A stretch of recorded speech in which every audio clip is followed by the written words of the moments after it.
Crossover. Oh, killer crossover. Just crossover. It just crossed him over. Absolutely. Another victim to the crossovers. Cross him up and sit him down. All right, time for the crossover, powered by Everlow Concrete Repair in Omaha at everlowconcrete.com. Jon Schriner back in for Connor today. Hello. Peter Mann is in for Josh. Hello. Are they celebrating their birthday together?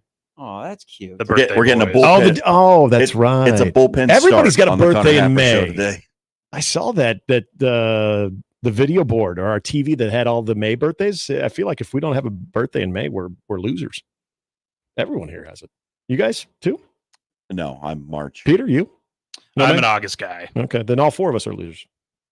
Good deal. Thanks, Nick. And this is the crossover. Wow. I'm sorry Great. about that. John, you want to respond to that? I mean, it's been a long time since anyone called me a loser. So I don't really mean it's that. been a while. Are you hot right now, by the way?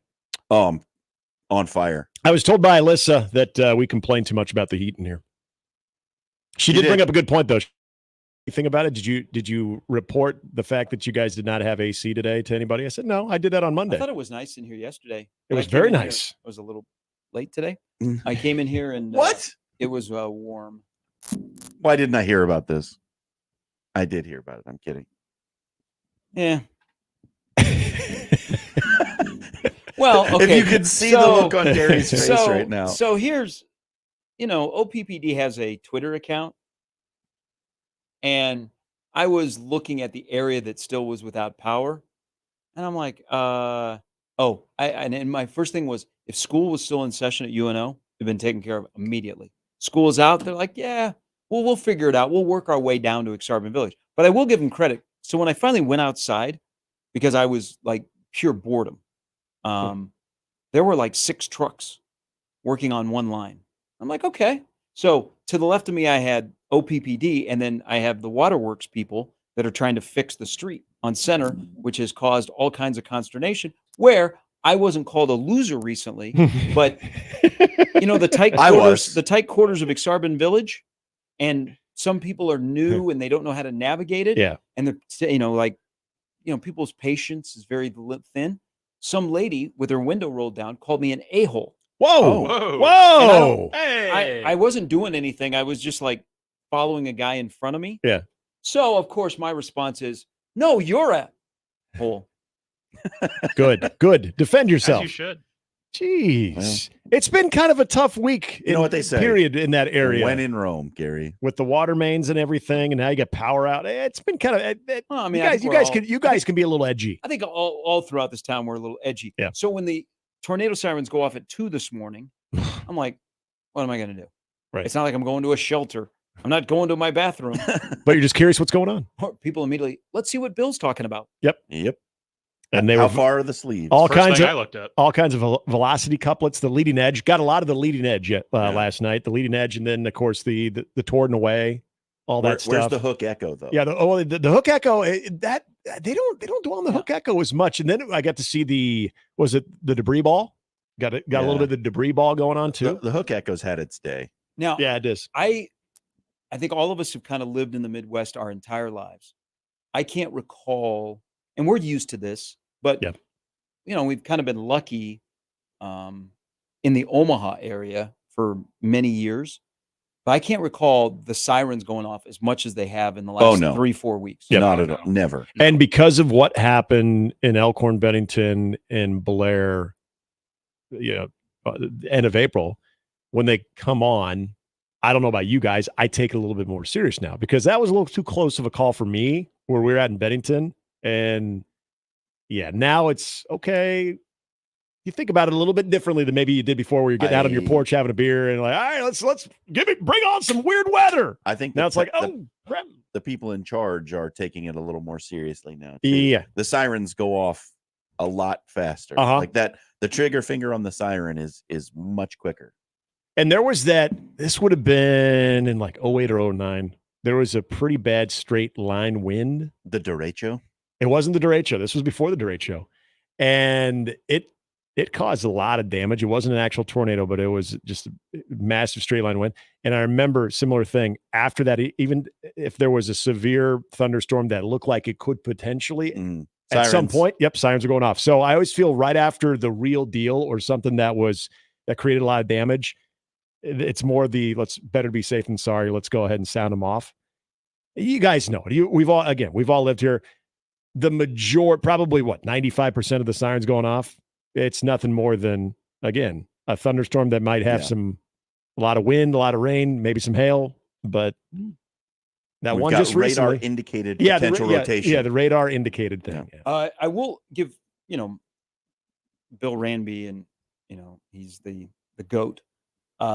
He does something that I think is valuable to, like, this time of the year where you have an event going on, baseball, where you have people in town that aren't familiar with this area, or they do it during the College World Series, any severe weather, they'll say, for people that are new and watching, you are in Douglas County. Yes. Yeah. So then they will tell them about it, because I remember we had a tornado watch, but there was a family from Stanford. Their son was playing. Well, they're from California. They don't get tornadoes. And so they were like, whoa, what is this? How does this happen? What do we got to go somewhere? Yeah. And I remember him talking about this, and I'm like, nah, it's a watch, but, and then the next night I heard Randy going, we are in Douglas County. So if you are watching us as a visitor to Omaha, this is the county you're in. So when we say Douglas County, you know that what you need to do. And I'm like, you know what? That's very savvy. I would think it'd be easy, especially where those guys, I don't want to say shine like they're looking forward to it, but this is what they're being paid to do, is try to protect everybody from bad weather.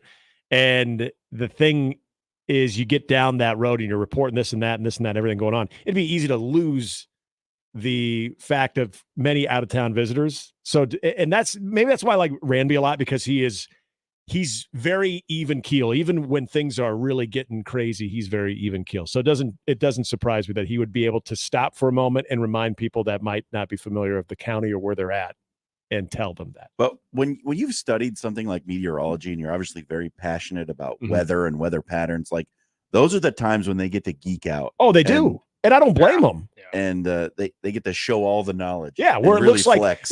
they're enjoying the fact that there's a tornado. People are like, oh my gosh, he looks excited. Well, they kind of are. They're not excited that people are losing their homes, but it's these rare. Are weather anomalies. Yeah, these are rare things that are happening, and this is what they've made their lives work on. So it was a good combo in the middle of the night, by the way, between Ranby and Sean Everson, because I think Sean also very even keeled dude. That was a good 1-2 punch. That was a good 2-man game that they had going on. And what's it going to be like around here when Ranby hangs them up? Whoa. We're starting to talk about the retirement of the GOAT. Doesn't Julie and Bill have to retire at the same time? I think so. I think it's a package deal. By the way, have you guys ever seen? That'll be the end of an era. You guys ever seen Bill Ranby off the tee box? Big hitter. He's a big hitter. Long. He's a long hitter. Well, those TV guys, I mean, they don't really work that hard. So they can work on the golf game. It seems to be they are pretty good in golf. I don't know. I played with Ross Jernstrom. Rossi, not so much. He's all right. He grinds it. Like Ranby and McCartney are pretty good golfers. Yeah. I think either Ranby walked on or was going to walk onto the Florida State golf team. Wow. And it shows. He's a big hitter, the llama. He's fairways and greens. Galunga Gunga. I don't know. That'll be an interesting day, because, like, a lot of people, they've grown up with Bill Ranby as their weather guy on Channel 7. God, it has been a long time. Because before him, was it Jim Flowers? No, Jim Flowers was at Channel 6 before that. He was 6. Oh, then he was at 3. Yeah, he was at 3. Yeah. He was at 3 when we were sharing the building with him. He seemed to be happier at 3. Yeah. He was. Very, very talkative. Even in some of the more awkward places. He's a Facebook meteorologist now. Yeah. Really? Yeah, he gives out forecasts on Facebook. He does. Like Frankie? No. And I don't think he has a bobblehead like Frankie has. Frankie does have a bobblehead. Yeah. I don't know. That'll be like, I mean, it'll be a sad day. You get attached to your TV people, but we've had long time, like, I'm sure, John, you shed a tear when Gary Kerr retired at Channel 6. I would have. Sure would have. When Ann Schrader signed off. She was Channel 7, correct? Was that Carol Schrader? Carol Schrader. Yeah, Carol Schrader was Channel 7. And Schrader probably also signed off, but did not work at Omaha. Maybe it's her sister. Well, see, we only moved here. What about Pat Prasad? In 95. So okay. It was like, well, it was John Nicely and Pat Prasad were the team. Pam Weiss was still on the air at that time. Yep. She's Humane Society now. All the TV people that go into PR roles in this town. Yep. It's easy. It's a very seamless transition is what it is. Yep. God, I'm really trying to remember who was the chief meteorologist before Bill Ramby at KTV. I cannot think of this. I don't think he was probably there in 95, wasn't he? I think so. So I wouldn't have known who was before that. Well, so Lincoln has, and I don't know if you guys have watched much Lincoln television. I mean, Ken Shimmick.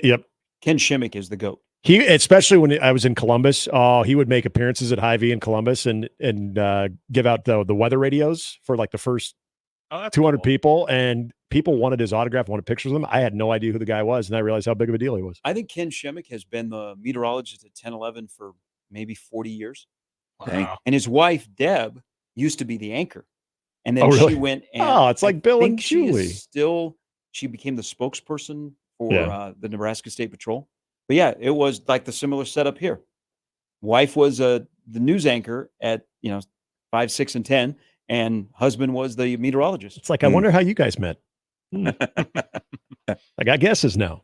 Nick, if you only knew about the TV people and how easy it is for them to meet. I've heard stories.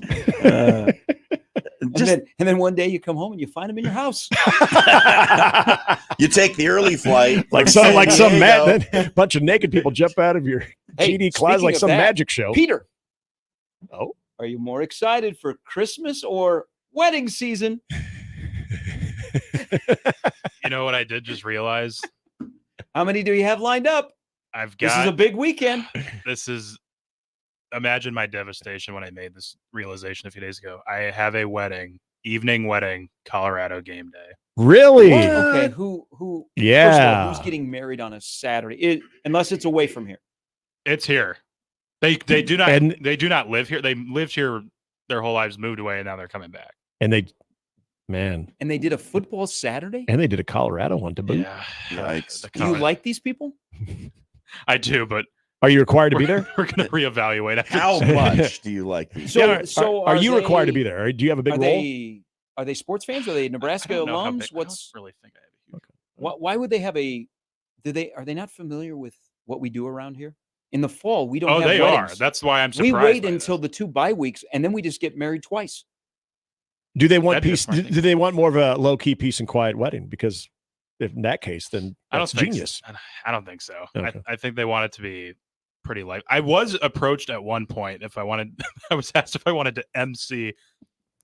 I said, I don't know how that would go. MC a wedding? I've never done Not that. a DJ, but MC? Yeah, just like are you the wedding hype man? Yeah, you are. Yeah, that'd pretty much be my unofficial title. You would announce when they enter into the reception. Yeah, put your hands together. Yes. Oh, they make their grand entrance.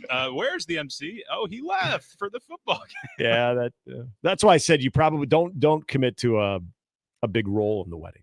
Yeah, just say I might be able to make it. I think I'm in the clear on that part of it. Okay. But, well, open bar. God, I hope so. We'll see. Or maybe they did it intentionally so that they wouldn't have to pay as much. See, that's kind of what I'm thinking. There could be strategy behind this. Are they frugal? I don't know. I guess do they live off the land? No.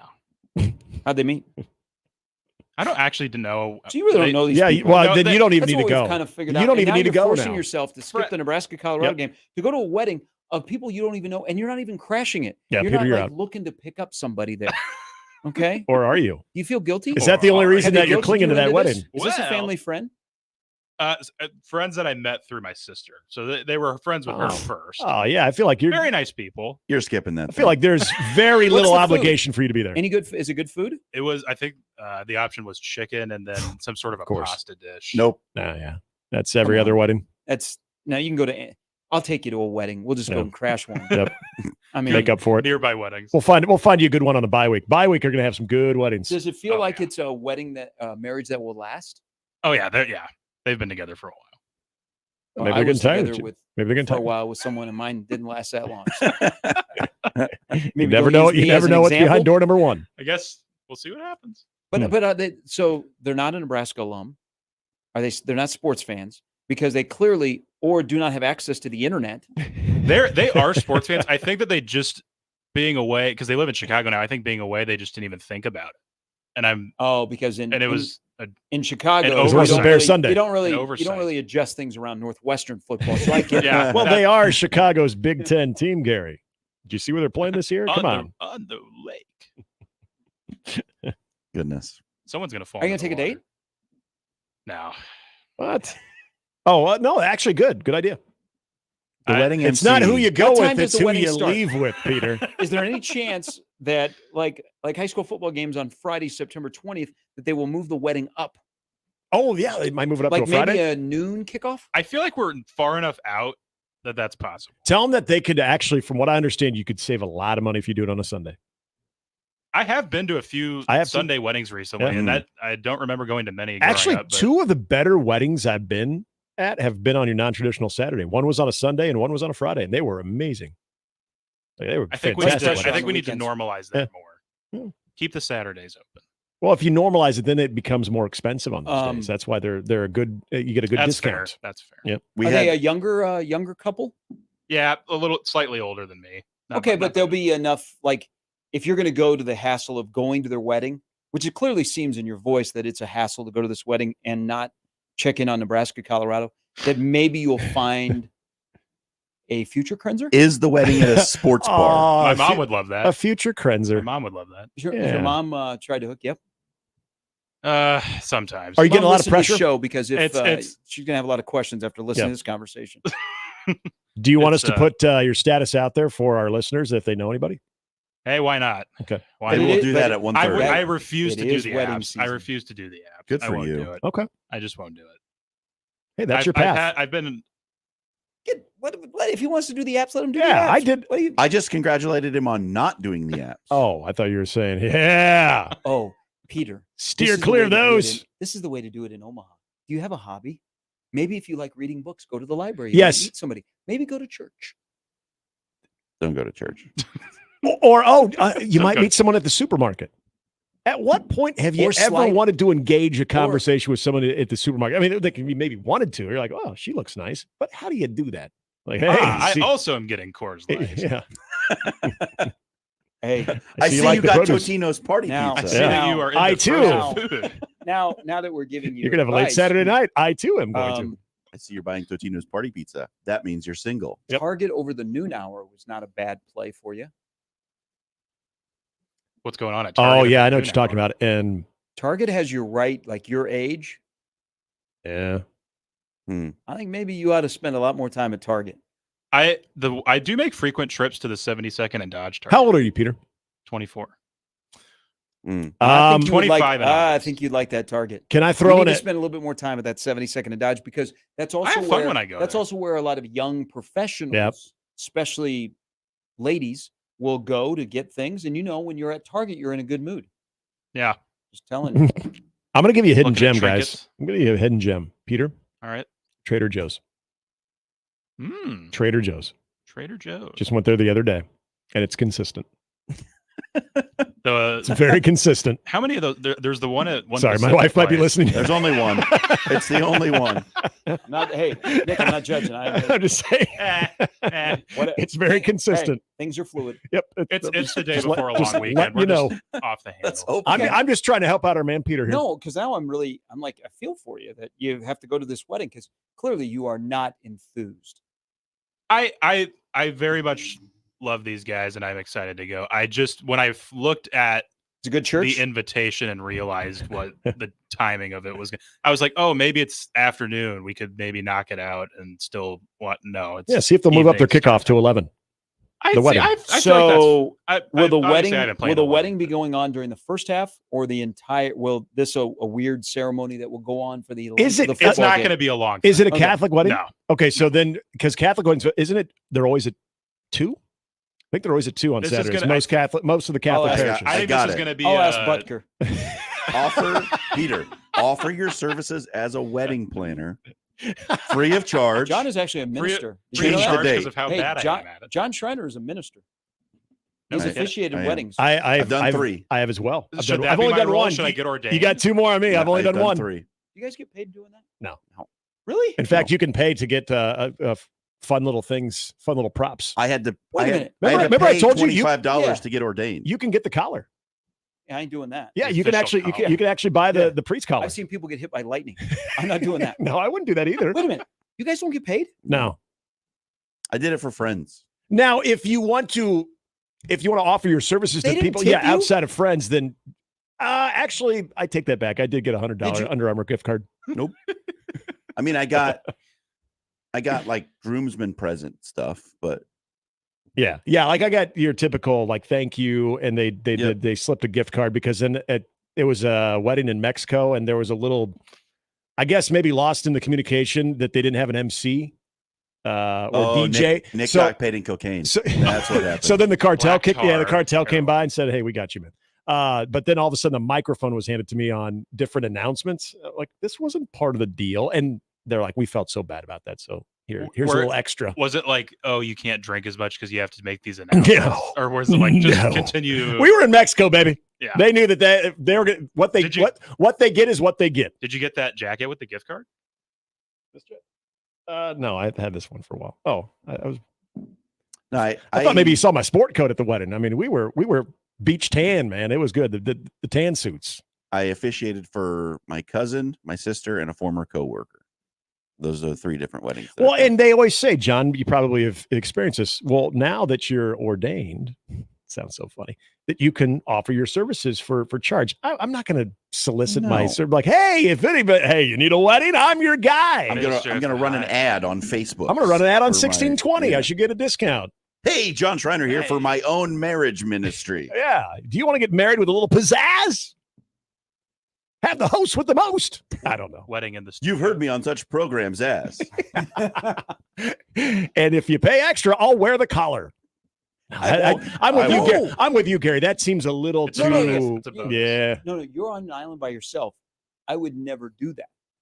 Hey, Just you officiated pay, wedding you pay me period. enough. I'll wear the nun habits. I don't care. Well, everything does have its price. That is true.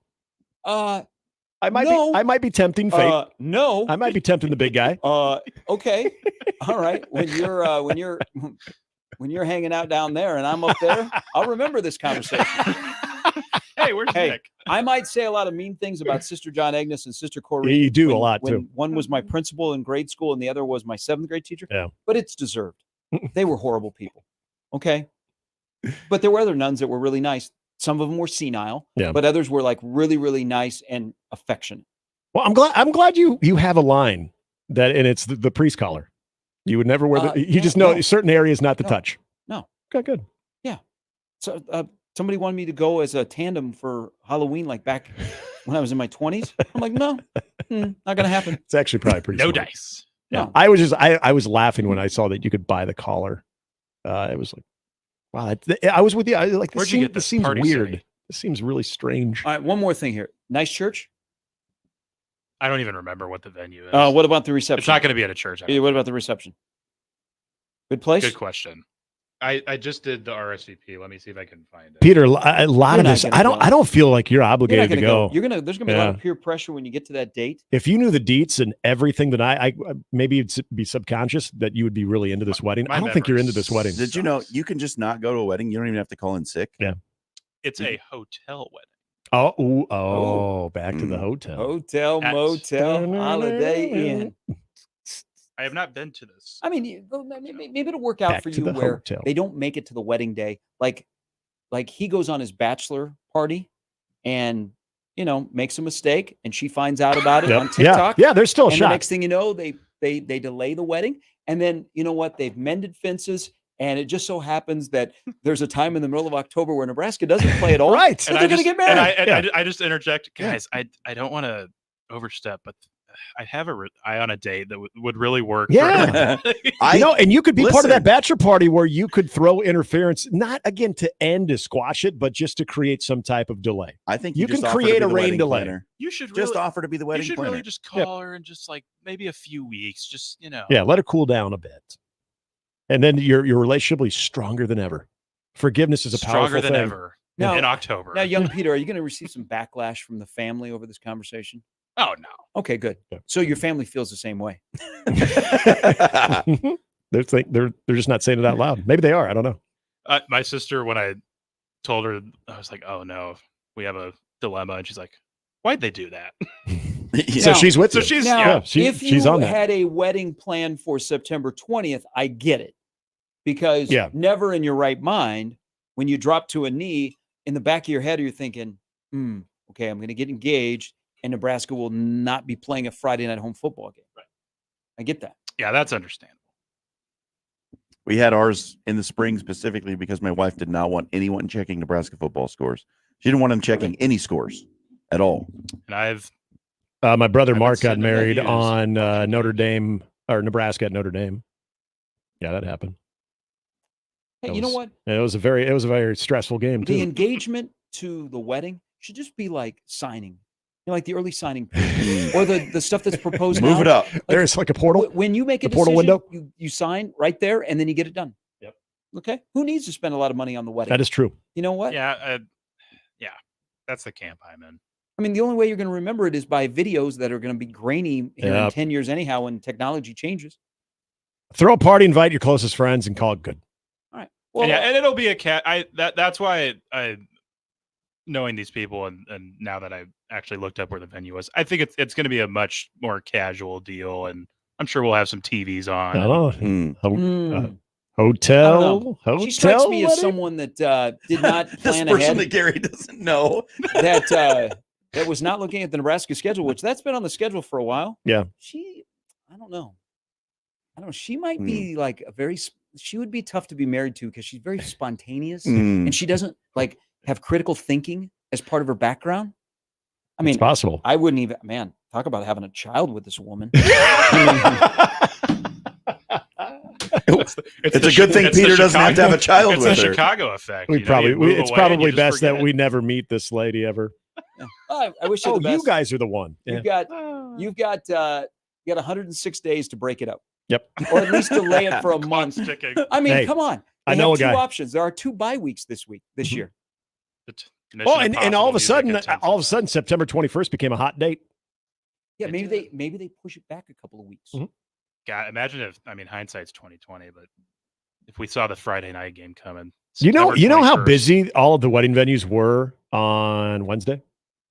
Just probably all of a sudden, whoa, we got an open date on Saturday now. We want to move it. Yeah. Oh, yeah. Just like high school football, though, you have an officiating crisis.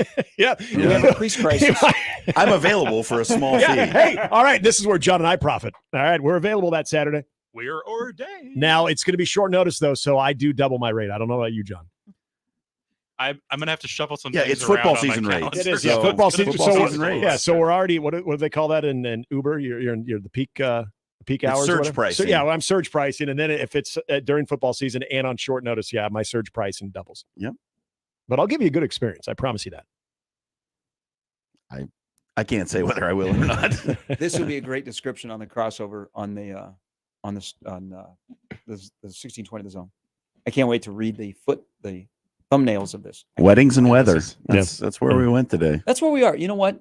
That's what you do in Nebraska when you can't carry a conversation. You first go to the weather, and then maybe it's like you talk about the weddings. Is your house intact? How can you go wrong? You can't go wrong. Going to any weddings? Have See a you, boys. great show and All a right, thank you. wonderful weekend. Be safe. Yes. Are you going anywhere? Anybody, you guys doing anything for the Memorial Weekend? Going to the Nebraska Ohio State Yeah. game 2 today. Good for Yeah. you. Gary heard I was in charge of the show next week and decided to bail. Oh, Yeah, Said oh, no- Jimmy. Yeah, no thanks. Jimmy, and it's good. The Peter and Nick Hanley experience all next week. well. Get ready. Saddle up. Buckle up. And there'll be more. There'll be a follow-up to this conversation about the wedding people from Chicago that are ruining Peter's experience to go to the Nebraska-Colorado game. I was going to solicit some of your advice today, Gary, as a native Iowan. Okay. Oh, we're doing our Uh-oh. first family foray to Okoboji this weekend. Oh, right. weekend? I'm there every Yeah. summer. Ooh, Yeah. it's gonna get crazy. All right. So what do I need to know going in? You're gonna see a lot of debauchery. There'll be a lot of debauchery. This is a great weekend. You will probably see some celebrities. Yeah. There's a lot of well-known coaches that have lake houses up there. Okay. So say hi to Fran for us. All right. We'll say hi to Fran. Which lake are you? Yeah, that's I don't know. We're staying in a hotel. Okay. There is stuff to do for the kids. It's got like a water park inside it and everything. Oh, okay. Are you going to go to Arnold's Park, the amusement park? Yeah, I think we are. That's worth I a think trip we are. if it's the first time. Yeah. Yeah. But enjoy. It's a fun place. How many times do I have to go before I can start calling it Boji? When you pull into town. Yeah. Yeah. It's just as soon as you get there, Immediately. you're allowed to say it? Boji! I didn't Now, know if are there you was taking a name for the kids? The one kid. No, One kid. We're not. Yeah, we actually. Well, yeah. Is that the called in-laws mom? are coming with. The Okay, grandparents. there you go. So here's Yep. what you do. Mom, Dad. They go to Arnold's Park. You walk over to Pirate Jack's bar right by it. It's a good place to consume. Yes. And that's what then, you should be doing this weekend. right. O'Farrell Sisters, one of the best breakfast spots. O'Farrell sisters. Mhm. All right. Frequently busy, but it's good stuff. No, Look at this. Look Pete- at you. Peter, Good on you. Peter, where are you going Those this are- those are- weekend? huh? Those are Who like knows? those are two good places. Yeah. But have fun. Yeah, it'll I be can't good. believe It's you've a never fun been there spot. before. Never been. It's a very popular getaway for Omahans. Yes, It it is. is. I You'll know probably that. run into people you know. I know a lot of people who go there. Yeah. Yeah, you're going to see a lot of Nebraska cars Mm-hmm. on that trip when you get off of 29. Normally, this time of year, we go to like a state park and stay in a cabin. Oh, We go to Ponca. We go to Indian Cave. did Ponca last year? That was actually fun. Ponca's great. Oh, Yeah, now you Ponca's a guys- good time. As the kids getting older, you guys are like venturing out. Yeah. Things are, Ponca and Okoboji are a little bit different. Yes. Yeah. Well, Yeah. we're trying something different this year. Okay. All right. Okoboji, very different than Ponca. You might see things in Okoboji that you would never see in Ponca, but if you saw them in Ponca, they would go to jail. In Okoboji, it's be like, oh, it's normal. Yeah. It's like, Boji! it's Wednesday. Get a boat? I don't think so. I think that lake Gonna is hop in going the to be really busy, and I don't want to be out Yeah, there that's on fine. it. It will be. But you got to at You least say that now. you got to take the dip in. I mean, you can't go to Boji and not do anything. Oh, we'll get in the water. Yeah. Okay. Yeah. All right. Well, have a good weekend. All right. Thanks, guys. That's a crossover brought to you by Everlevel Concrete Repair in Omaha at everlevelconcrete.com. Connor Happer Show with John and Peter coming up next. You get a lot of junk in your inbox. This one, not junk at all. 1620 the email. Exclusive content, contests, other stuff probably. Subscribe today at 1620thezone.com. Your Omaha area forecast from the Godfather's Pizza Weather Center and KETV News Watch 7 on 1620 The Zone. Breezy and warm overnight with severe thunderstorms between midnight and 5 a.m. Potential for high winds and heavy rainfall. Eventually lows into the upper 50s, turning sunny, breezy, and mild on Friday with a high in the low 70s. I'm Chief Meteorologist Bill Ranby from KETV News Watch 7. If there's one thing that you can count on every spring, it's that we're going to have to deal with some hail. J-Tech Construction is the company to call to make it right again. J-Tech Construction specializes in siding, roofing, windows, and gutters, even solar. They're trained for insurance claims assistance, and they can help with your insurance company. Turn to the team the Huskers turn to, J-Tech Construction. Use your favorite search engine to find J-Tech Construction online and schedule a free estimate today. Lindley Clothing can guarantee you will look good, feel good. I just can't fix your golf game. Fantastic golf gear from Peter Millard to Johnny O. Also great tech golf pants from Ballon and golf shoes from Johnson & Murphy. Spring is sprung, and Lindley Clothing and Well Suited is ready to get you ready. Whether it be walking down the aisle, sitting in the audience, or on the 18th hole. Well Suited, perfect option to get great styles for less. And of course, you know the top-notch staff at both Lindley Clothing and Well Suited. They're going to find exactly what you need for that special event. Jack Victor, Bugatti, Samuelson, they've got it all. 132nd and West Dodge in the Linden Market. Enjoy huge store-wide savings during NFM's Memorial Day weekend sale. Take an extra 10% off the current price on furniture, flooring, and more. Plus, save on appliances, electronics, and mattresses via mail-in rebate. Get $100 off when you buy 2, $500 when you buy 5, and save $1,000 when you buy 8. The more you buy, the more you save. We're open late this weekend, so you can shop legendary low prices during NFM's Memorial Day sale. Store closed Memorial Day. Some exclusions apply. See store for details. Let's go on a fishing trip you'll be talking about for years. The best walleye fishing trip ever. Join me, Crash Davis. We're going to travel to the walleye capital of the world, September 15th through the 19th aboard a deluxe motor coach. Travel with me to Ballad's Resort on Lake of the Woods. Pricing includes round-trip motor coach transportation, 4 nights lodging, 3 days of fully guided walleye fishing, and all of our meals. Go fishing with me, Crash. Your best trip ever. Sign up at balladsresort.com. Balladsresort.com and set the hook. Prescriptions require an online consultation with a healthcare provider who will determine if appropriate. Restrictions apply. See website for details and important safety information. Subscription required. Price varies based on product and subscription plan. Hey guys, did you know there's a generic form of Viagra that works just the same but is 95% cheaper? And you can get it online at hims.com/radio. Through HIMS, you'll get a free medical consultation to determine the ED medication that's best for you, discreet shipping if prescribed, a 100% online process, and a range of treatment options, including trusted generic alternatives to the name brands, at up to 95% off. ED is personal, and at HIMS, so is treating it. Just go to hims.com/radio and get connected to a licensed medical provider online for free, with zero copay, no expensive appointments, and no awkward face-to-face conversations. To start your free online visit, you need to go to this exclusive address, hims.com/radio. That's hims.com/radio for your free online visit. hims.com/radio.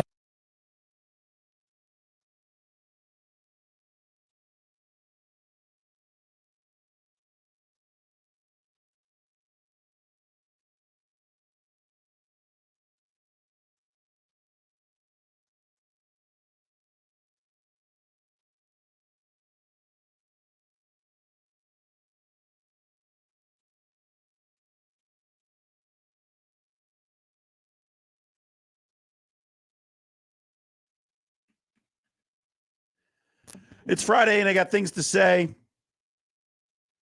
Welcome to the Connor Happer Show. Jon Schriner sitting in for a second day. Peter Krenzer's here. He's running the board. What up? Hey, Pete. Have a little fun today, huh?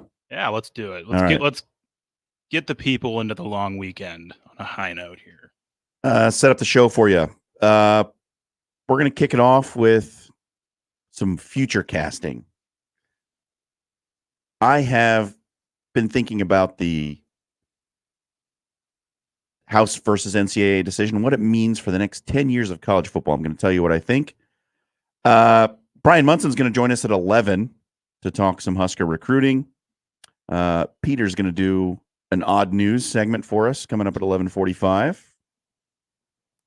Steve Sipple at 12:30. And then in the 1 o'clock hour, I'm gonna do a little special Memorial Day in memoriam segment. The old Big Eight. Rest in peace. Rest in peace. I'm gonna look at all the teams from the Big Eight and kind of go, where are they now? A little fun thing I thought might be an interesting exercise to say, would you go back to the Big Eight if you were any of those teams? Something fun we can talk about later on in the show. But I wanted to start today with a little message for Memorial Day. Memorial Day was started as a celebration of and remembrance for service members who lost their lives defending the country. And over the years, it's become just, in general, a time when you remember your loved ones who passed away. And then there was this sentiment for a while about, you have to celebrate Memorial. It's not a time to go out and grill. You're supposed to remember the fallen. And I say this to you as someone who served in the United States Marine Corps. Don't let anyone tell you how to celebrate Memorial Day. Because if nothing else, people who died defending the country died to defend you doing whatever the hell you want. So don't let anyone tell you that you have to sit in silence in your bedroom with a single candle burning and reading the names of all those who died in the wars. That's not the way we do it. Celebrate however you want. This is America. There we go. All right, there's my Memorial Day message. But next up. And hopefully some good weather for the weekend. Let's hope. No more severe weather, please. Could we just not have tornado sirens for a weekend? Can we not? Can we do that? Is that allowed now? Goodness. House versus NCAA looks like it's going to be settled. Everybody's on board. They're just waiting for the judge to stamp it and say approved. Which means colleges are going to pay players. It means that we're going to put an arrest to this pay for play category of lawsuit for now. And it probably means that the division between the haves and the have-nots is going to deepen. And so I got to thinking about what does that mean? Where is college football going to be in 2034, 2035? And the first thing that I thought is that I think we're going to see the end of the conference system, at least in the top level of college football. I think football is going to become its own thing. And I think that the money that the teams at the top get versus the teams in the group of five are going to make such a competitive imbalance. And there's going to be such a consolidation of talent in those teams that are currently in the Power Four conferences and possibly a few more, the Notre Dames of the world.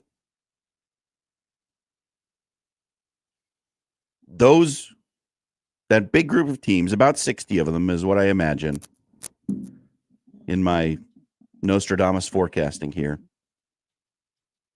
There's going to be a split. And I'm not breaking any new ground. This has already been floated. People have already talked about it. But with this settlement and with these decisions, it's starting to seem ever more likely that football is just going to be a different thing.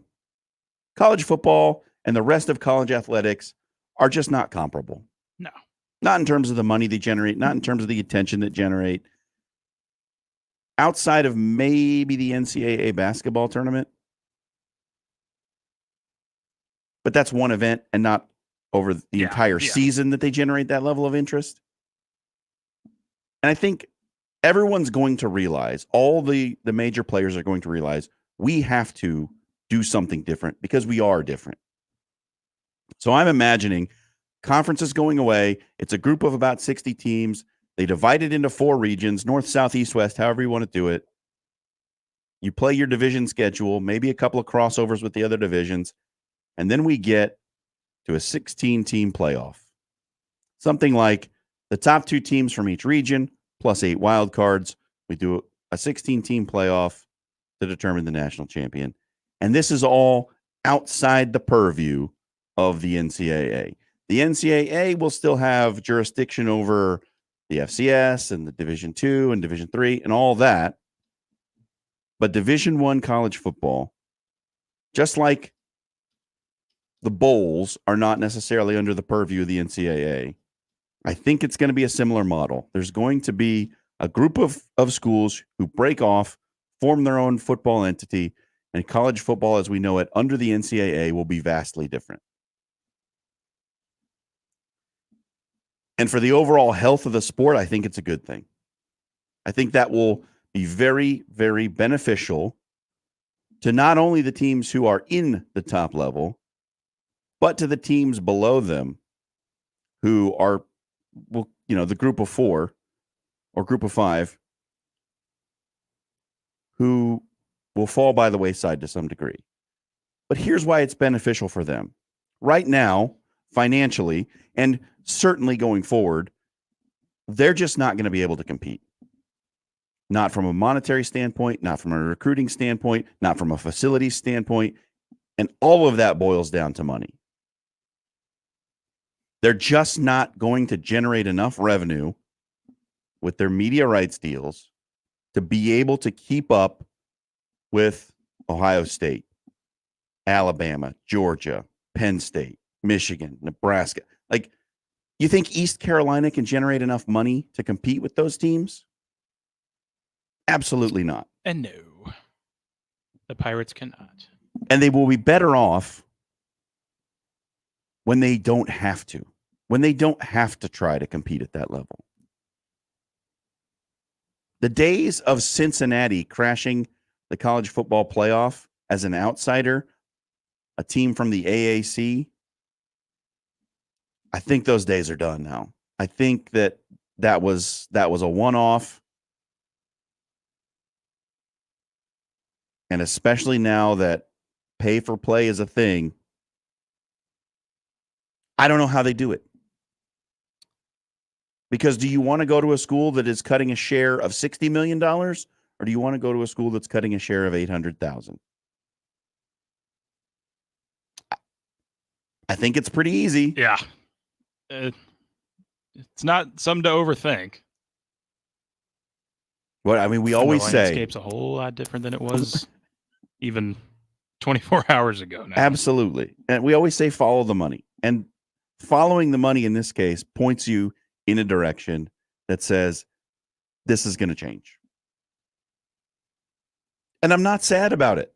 Like I'm honestly not sad, because I think the product on the field is going to be better than it ever was and ever has been.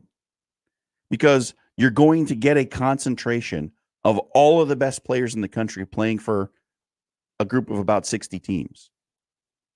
All of the best players are going to go to the big schools, and they are all going to play against each other.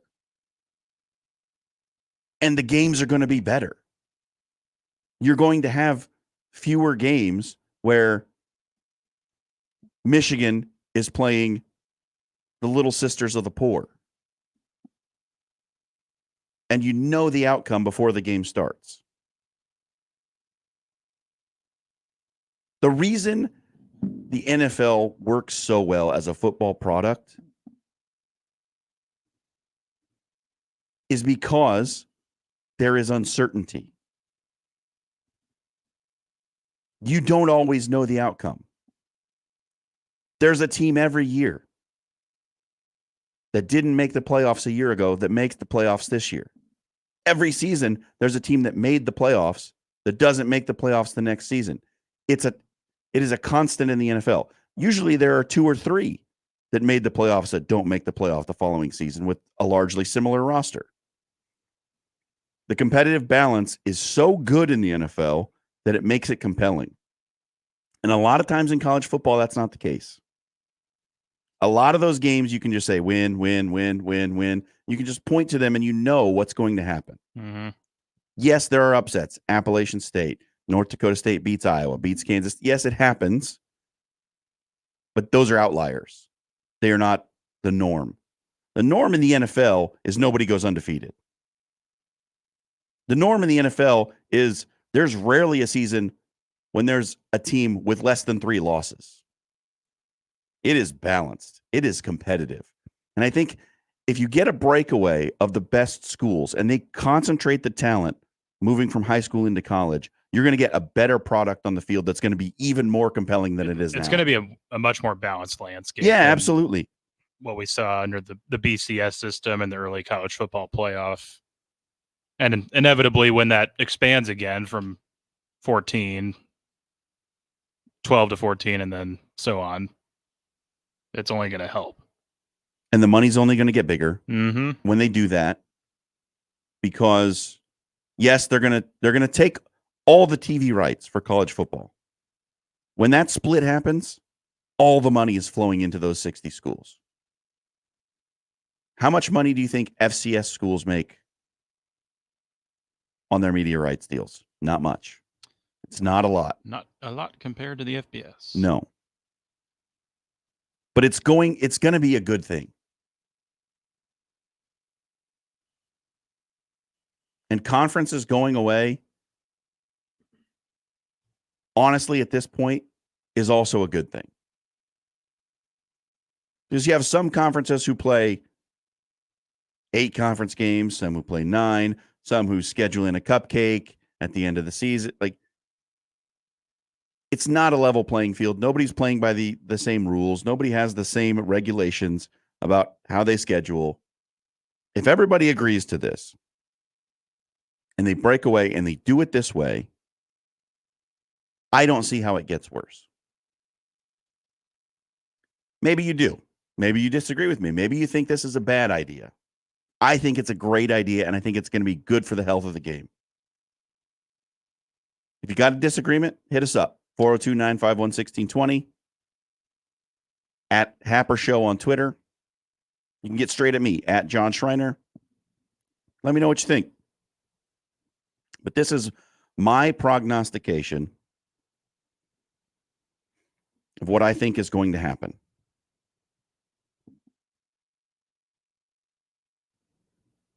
This decision is not only going to change the landscape for the individual players who are now going to be paid by their school, it is going to signal a massive change in the way things are done, because I think it has to. And then what happens to those group of 5 schools? Where do they go? What happens to Northern Illinois? To UTEP, Louisiana Monroe, the schools that occupy that space. Those schools, quite honestly, are closer to being FCS schools than they are to being Power 4 schools. Now, there will be a few who have to transition out, and I think there are some candidates there. You have a team like perhaps a Utah State who's got a sizable student body. You have a Colorado State. There are some state schools in there who are playing in smaller conferences that could potentially be asked to make the jump up to round out the 60-team field. But for the rest of them, I think they fall into something with the FCS. We have a new Division I. I'll think of English soccer, where you have League One, League Two, League Three, and then you have the Premier League, which is its own sort of separate entity, right? You have the English Football League, which is 1, 2, 3, and then you have the Premier League. The top level of college football is going to be like the College Football Premier League, and then NCAA Division I is going to be what is now the FCS plus the group of 5, which is still going to be a great opportunity. That's probably the best way to contextualize it. And you and I are soccer guys. Yeah, so yeah. That's my analogy. And now with Welcome to Wrexham, that's probably going to make a lot more sense to people. Sure. But I love this idea. I think it's good.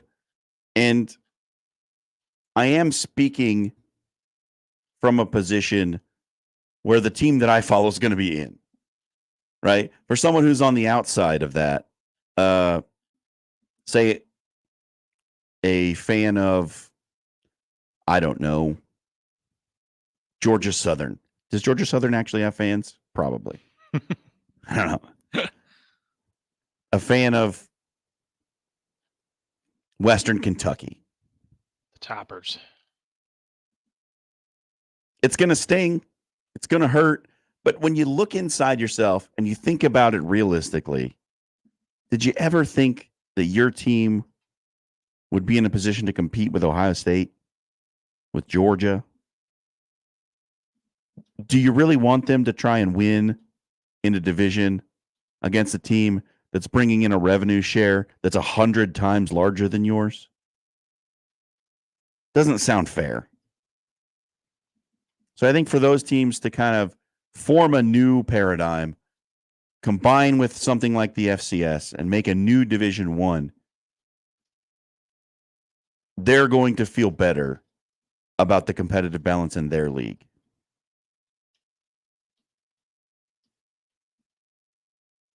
And look, the teams at the top, they stay at the top. They stay at the top anyway. Nebraska hasn't been to a bowl game in 7 years. Still bringing in $60 million on TV revenue.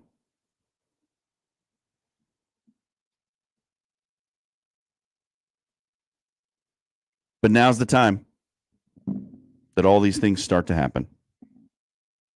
And I think the future looks a lot different than what we see today.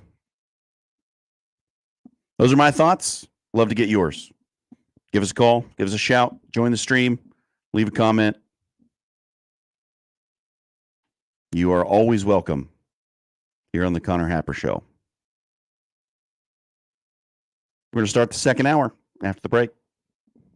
Remember, no matter how you listen, it's still AM radio. 1620, The Zone. Experience personalized service and exceptional deals at Woodhouse Lincoln. With cutting-edge technology and incredible design, Woodhouse Lincoln is the place to find your next luxury vehicle. Going on now. Receive 2.9% APR for 72 months on the 2024 Lincoln Navigator.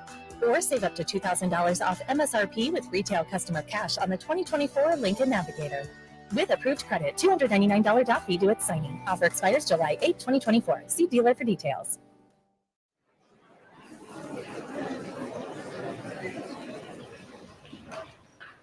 Where do my friends and other students find their voice? We find our voice through the performing arts, along with millions of other high school students. By expressing yourself in a role on stage, through an instrument, or at the debate podium, the performing arts give us freedom to find ourselves, to find our place. The stage is where I can play, perform, and compete with my friends. Performing arts at your school is where creativity meets courage. Encourage the students in your life to find their voice through the performing arts. This message presented by the NFHS, where we encourage all students to play, perform, and compete together. Trees, are they all the same? Not at Lanahaw. Grown from a quality seed source, handcrafted in our local farms for generations, and acclimated to our tough Midwestern climate, Lanahaw's trees are different. Simply put, they're better. Much like our trees, we take great pride in being homegrown. Visit our garden center to find your next tree today. Rooted in quality, unmatched value. Lanahaw Nurseries, 192nd and Center. To all of the families impacted by recent tornadoes, NFM wants to help. We've put together special disaster recovery pricing store-wide. Offers are available on furniture, appliances, flooring, and electronics. We hope this will make recovering easier for our eastern Nebraska and western Iowa neighbors. To ease financial strain, please mention this ad in store and ask about long-term financing offers. In the wake of disaster, NFM is here to help if you need us. Adopt US Kids presents What to Expect When You're Expecting a Teenager.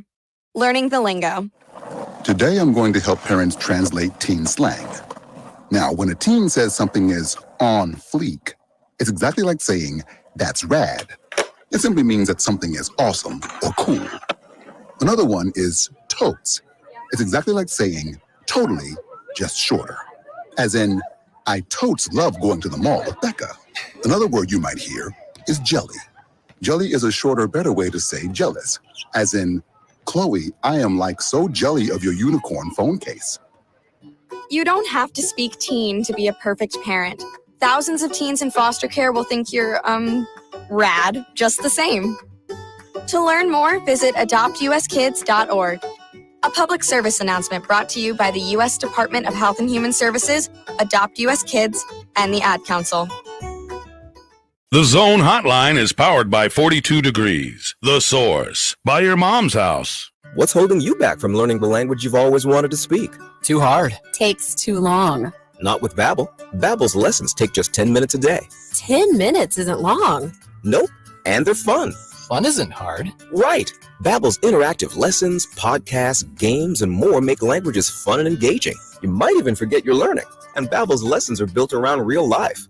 Babbel teaches language skills you'll actually use, about travel, business, relationships, and more. You'll learn what matters most to you. Plus, Babbel's lessons are designed to get you having real conversations in as little as 3 weeks. Just 3 weeks? Even better. Since Babbel's lessons are voiced by real native speakers, you'll get pronunciation just right and be able to carry on conversations with confidence. Learning a language with Babbel doesn't take long. And with Babbel, it isn't hard. It's perfect. Get Babbel. It starts here. Go to Babbel.com to try for free. That's Babbel.com. Babbel.com. Babbel.com. Time out!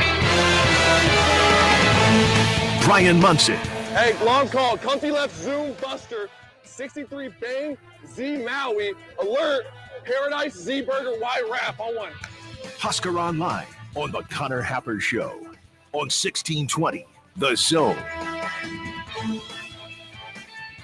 Yes, that's right. It's time to talk to the man, the recruiting man from On3 Husker Online, Bryan Munson. Bryan, you get to talk to me twice this week. How lucky are you? I feel so privileged. I first of all, I was hoping for it that Connor might decide to go ahead and take a bit of an extended vacation or extended holiday break over the weekend. So very fortunate to get a chance to talk to you. Yeah, thanks for coming on with us. We got some recruiting nuggets that you put out this week. So let's go through a couple of those. A lot of focus on the offensive line in this next recruiting cycle, especially the 25 class. You mentioned one, Brian Tapu. What can you tell us about the kid from Layton, Utah? Yeah, he was. So Brian was in Nebraska for a visit. I want to say it was probably in early March, and he came up there actually with, former Husker Tanio Finoti, who is a coach in Utah, and he usually takes a group of players out from the area. And I think that this year they did Nebraska, they went to Michigan, and they may have gone to Notre Dame. It varies a little bit year by year, but usually Finoti makes it a point to come through Lincoln and show the guys what the Huskers were all about. So they were there, I think, for a Saturday morning scrimmage back in the spring. Brian has, had an offer for a while. He's a big dude. He's 6'8", 300 pounds. Really, what's interesting about him is when I tell you that he's, that long and weighs that much, and you put on the film and you're like, the dude looks skinny. He's really, really athletic. He moves great for a big man. Probably could have been a basketball player too, but instead he's this prototypical bookend tackle. And Nebraska are going to get a chance to host him. I think it's on June 16th or June 14th, excuse me. And that's turned out to be a big weekend. It's not the big week, the huge weekend at the end of the month of June, the last weekend there, the 21st. But I think that Nebraska definitely has their eyes on getting a couple pure tackles in the class, and Brian is absolutely one of those guys. The other two guys that really stick out in your nuggets are the two kids from Vegas at Bishop Gorman, one of the best high school football programs in the country. They have two 4-star interior linemen that are mentioned in your segment here. Does Nebraska have a real shot at either of these guys? Yeah, well, SJ is coming in that last weekend that I had previously mentioned in June, which is turning out to be like just kind of a blowout weekend. But Nebraska did that similarly last year, where like all the in-state guys came in. It was kind of that one last big kind of drive towards kind of putting the finishing touches on the class, almost before the month of July. SJ and Douglas actually were there. I want to say last fall. I think they came in for a game last fall. And SJ so far, and working through his coach and working with his family, we got it confirmed that he will be there the 21st. I think Michigan's a real player for him, unfortunately. I know Douglas Utu is putting one together. He has not gotten as far as to get the visit set up quite yet. I would be surprised if he didn't come in the same weekend, obviously, that SJ is coming in. And those guys are obviously, they are former teammates with Xander Rugaroli, who is, part of the 2024 recruiting class for Nebraska. So that's helpful. I know that their assistant, the offensive line coach at Bishop Gorman, is really sold on everything that Donovan Raiola teaches. They teach a very similar style, similar technique at Bishop Gorman. They feel like it's like the proper fit and what you need to do to like make it to the professional level. So they are sold pretty much on what Nebraska does from a technique, offensive line perspective. So I think that there's a chance. The door's open, obviously, with Douglas and SJ. I think you have Michigan probably slightly out front for SJ at the moment. I think with Douglas, USC is going to be a tough team to beat, and Douglas has yet to set up that visit. But I would be surprised if he doesn't come in there that last weekend in June. You mentioned that Nebraska's previously gotten a player. This staff got a player out of Bishop Gorman. Is there a direct connection? Is this an area of focus that the Matt Rule staff wants to try to get players out of the Vegas area? Well, I mean, I think the direct connection that is there for Nebraska and Bishop Gorman is there, between Nebraska and, I would say, the elite high schools around the country. Yeah. When you start looking at like modern day, Nebraska was obviously very was chasing a few players from modern day last year. I think that Nebraska realizes the value of recruiting players, at those top high schools based on the type of training that they have gone through, the type of competition that they face. I think it obviously gives them an edge when it comes to bringing them in. Typically, those are guys that are going to be earlier enrollers. If you're looking for a player that can step up, maybe find a way to kind of work them into a rotation. If you find those players, those elite players at those kind of, more traditional, high school powerhouse kind of teams, I think that the college football coaches have to feel better about the odds that those guys will be ready to go and play in the fall. Talking to Bryan Munson of Husker Online on the 42 Degrees hotline, talking a little Nebraska football recruiting. The other thing that you put in there this week was some of the in-state kids who can benefit from camps. And there were two specifically from Omaha Central in Ike Ackerman and Elijah Wayne, a couple of kids who have sort of service academy, FCS type offers on the table already. What do you think's missing for each of these guys that they don't have the high Division I offers yet? I think it's just a strong workout. I think it's literally these are some players that with Ike you have this you got a great track guy. I mean, he had an amazing track season. I think that really what it's going to take for both those guys is to get on campus, get in front of some people. I think that they pass the eyeball test. I think that they maybe are just a smidge on the short side to really kind of fit into like that really like my coach is looking for this size in a jack linebacker, or maybe they're just a little bit underweight for being like more of a traditional hand in the dirt defensive end. So they may be classical tweeners in some people's eyes. But I think what really kind of sets them apart is I think that they have versatility. I think that both those guys can play offense and defense, and I think that they have athleticism. And I think that when you put those guys out there at summer camp, and that's why I mentioned it about, Matt Rule, I don't even know how many guys he offered. It must have been close to 10 players between satellite camps and the camps up there in Lincoln where he made offers to players, after camps. So, I think that would be, I think that's going to be really one of those things that's going to separate those guys, is just kind of doing it in front of the coaches, showing how coachable they are, showing their athleticism firsthand, and just kind of putting it all together. I think that that's really the missing part for both of those guys. Of the rest of those in-state kids, who are you most intrigued by? I think Ren Brown. Yeah. Ren Brown is, we saw him in Lincoln at the in-state tour, and, he's not an 11-man guy. It's one of those classic kind of knocks. Like, how does the game kind of, how does it change for him? Like, there's obviously some things that are going to he's going to have to make some huge adjustments, but he has an amazing frame. He is grown very late so far in his life, so the potential is still there, that he is still growing. I think it's one of those things too. It's like when you and I probably get out a little a box of clay, and they're in the big squares of it. We don't see something that gets chiseled, but a strength coach and a head coach and a position coach may look at that and go, it has all of the possibilities. And I think that that's really what makes it amazing for Ren, is that he just hasn't had the ideal kind of situations and the competition level he's grown up at, but that frame is there, the athleticism is there, the strength is there, and the potential for him to keep growing is also there. I mean, we saw Carter Nelson do it, right? I mean, he's maybe a different kind of athlete, perhaps, but he came from that similar situation, and he's made it to the Division I ranks. Well, and there's still a knock. Some people are still on the fence a little bit about, him being kind of an early contributor. I think all you got to do is put on the Polynesian Bowl.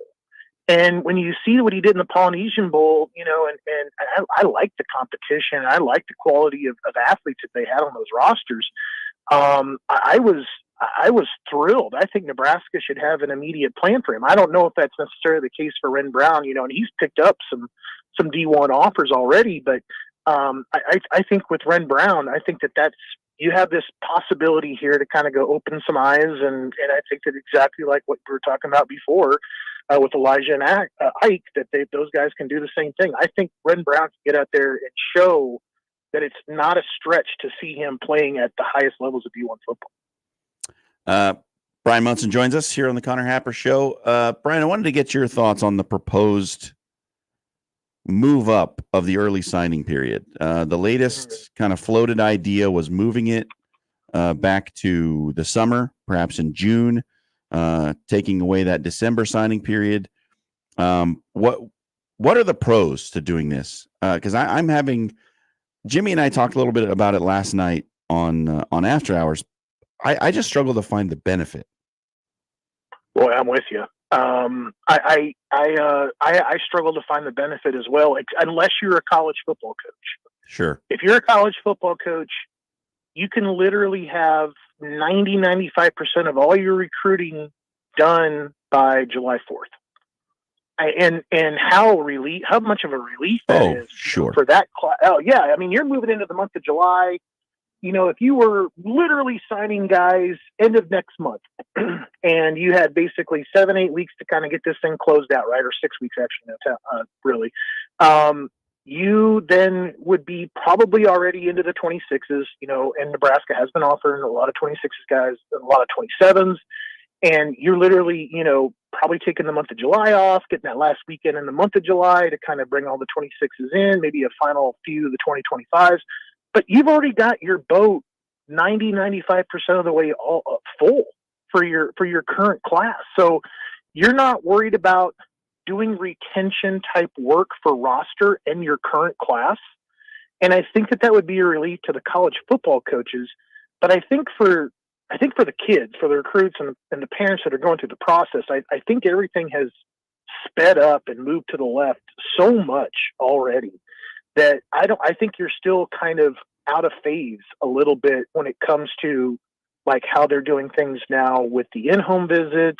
And, the in-home visits basically are going to be a thing of the past. Now it's become the in-school visits that we just are kind of going through right now currently, because they've already moved up the month of December, maybe possibly to kind of eyeball that June kind of signing date. But I don't necessarily understand the value here. I don't think it's thinking about the athlete. If the athlete wants to commit and get out, get their thing done, they can commit and then they can just shut it down. We see it every single year, and then they just wait it out until December. But I think for the only person I can see, the only people I see that benefit from that possibility are really the college football coaches and the staffs in general that can close up shop basically on the current class and worry then about roster retention in future years. I also wonder what it does to the kids who are maybe late bloomers, right? And they have that growth spurt, and they come on in their senior season and they generate a bunch of attention. And then by December, they're a hot commodity and they're getting a Division I scholarship. I mean, the opportunities for those kind of kids sort of fall by the wayside, do they not? No, absolutely. And I think you also, kind of along the same lines, but if you're talking about those traditional, those high-powered schools, those Bishop Gormans, those, maybe even like a big high school in Texas where you've had a kid that's had to wait it out to get his chance to start, and he just hasn't had an opportunity. And all of a sudden then he goes out there and puts it all together. Yeah, a guy like that then, I think that the teams, number one, like the 85 rule doesn't really exist anymore, so they can kind of go ahead and bend that a little bit however they want to bend it.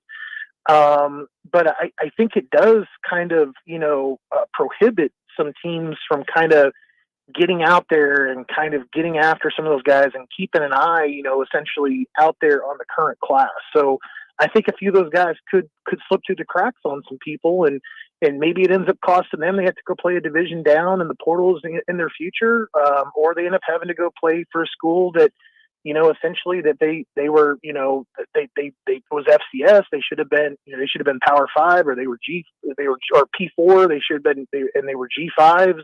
So I think that there's a couple different scenarios there that certainly could impact the kid and the recruit. And then just it's the topic that's dominating the headlines as far as college athletics is concerned. It looks like everybody's on board for the settlement of the lawsuit that's going to allow pay for play. Some people have said that this minimizes the effect of the collective on NIL and the recruiting effort. I'm not entirely sure that that's the case. I think perhaps it could weaken them a bit, but I don't think they go away. What say you, Bryan Munson? Yeah, I don't think it goes away either. I think that that's still a major player and a difference, potentially a difference maker when it comes to what a school can do to put together a package. I mean, and we don't really know how the settlement's going to work, you know, and what the values are for the kids. I mean, we all kind of saw what was kind of kicked off by this whole mess anyway in EA Sports and the likeness and, you know, the $5 check that everybody got that had their likeness stolen by the game. I don't really know like what the value here is going to be. And plus I think it's really interesting how like Nebraska has kind of, you know, paired up and teamed up with like, you know, automotive companies, like automotive sales companies and apartment companies, like where they give apartments for, you know, for free for lease.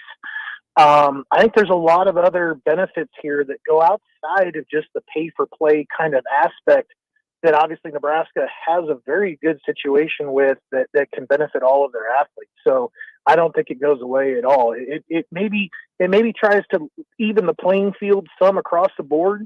But I think for those teams and schools like what Nebraska's got their collective doing and what they're doing for their athletes, I think they're still out in front. The thing I don't think you can deny is things are going to change. It's going to be a big, different world out there after this decision.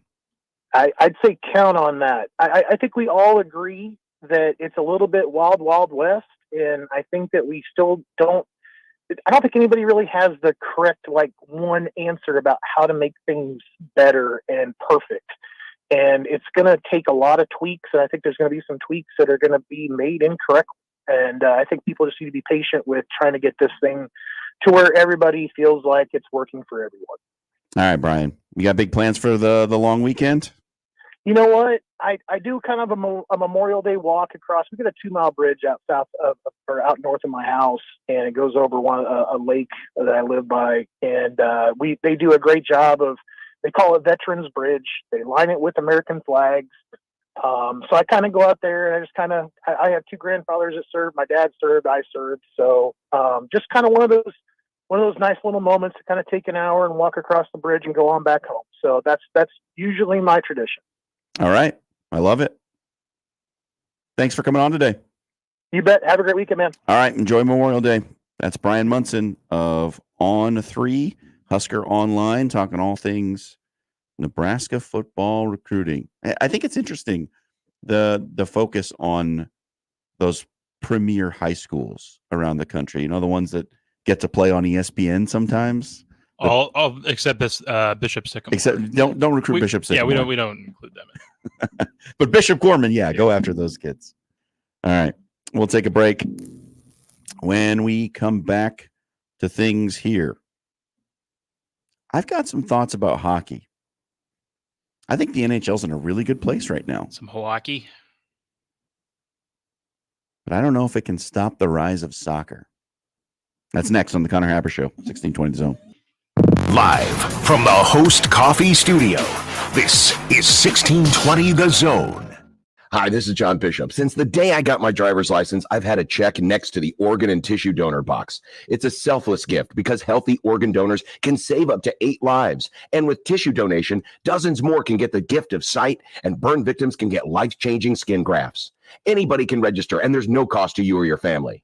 Check that organ donor box next time you renew your license, or visit goodguysavelives.com. Learn more about organ and tissue donation today and see how you can save 8 lives at goodguysavelives.com. Welcome to this episode of RV Ready, brought to you by Leach Camper Sales in Council Bluffs. Mother Nature? We're getting things ready for everyone to head out camping again. People should go to leachcamper.com and check out the inventory. And don't forget, the coffee's always on. Are you the decision maker in your company? Consider this. For the first time in decades, there's a better option for a corporate card and spend management platform. Meet Ramp, the only corporate card and spend management system designed to help you spend less money so you can make more. Most corporate credit cards offer points as incentives, but those points amount to less than their worth in real cash value. Ramp's business cards offer you cash back, real money in your pocket. Plus, you control who spends what with each vendor. And Ramp's software collects and verifies receipts automatically, which means you'll stop wasteful spending and close your books in hours instead of days. Businesses that use Ramp add up to 5% to their bottom line the first year. If you're a decision maker, adding Ramp could be one of the best decisions you've ever made. And now get $250 when you join Ramp for free. Just go to ramp.com/sports. Ramp.com/sports.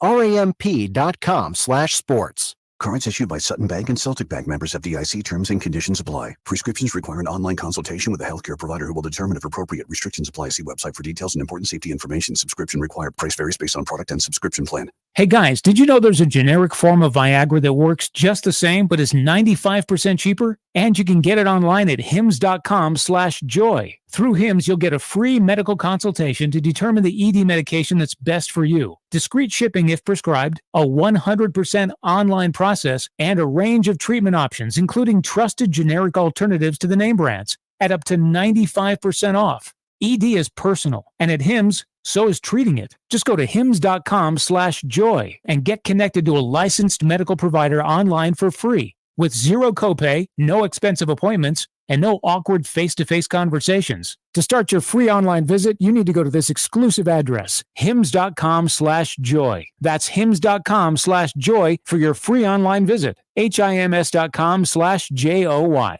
Let's go on a fishing trip you will be talking about for years. The best walleye fishing trip ever. Join me, Crash Davis. We're going to travel to the walleye capital of the world, September 15th through the 19th aboard a deluxe motor coach. Travel with me to Ballard's Resort on Lake of the Woods. Pricing includes round-trip motor coach transportation, 4 nights lodging, 3 days of fully guided walleye fishing, and all of our meals. Go fishing with me, Crash. Your best trip ever. Sign up at ballardsresort.com. ballardsresort.com. And set the hook. Email any of our shows anytime into the Equitable Bank inbox. At Equitable, we take banking personally. For me, John at 1620thezone.com. The Equitable Bank inbox from 1620 The Zone. Tickets for less. Best seats, best prices, no service fees. Shop ticketsforless.com. KOZN Bellevue, Omaha, Council Bluffs. This is 1620 The Zone.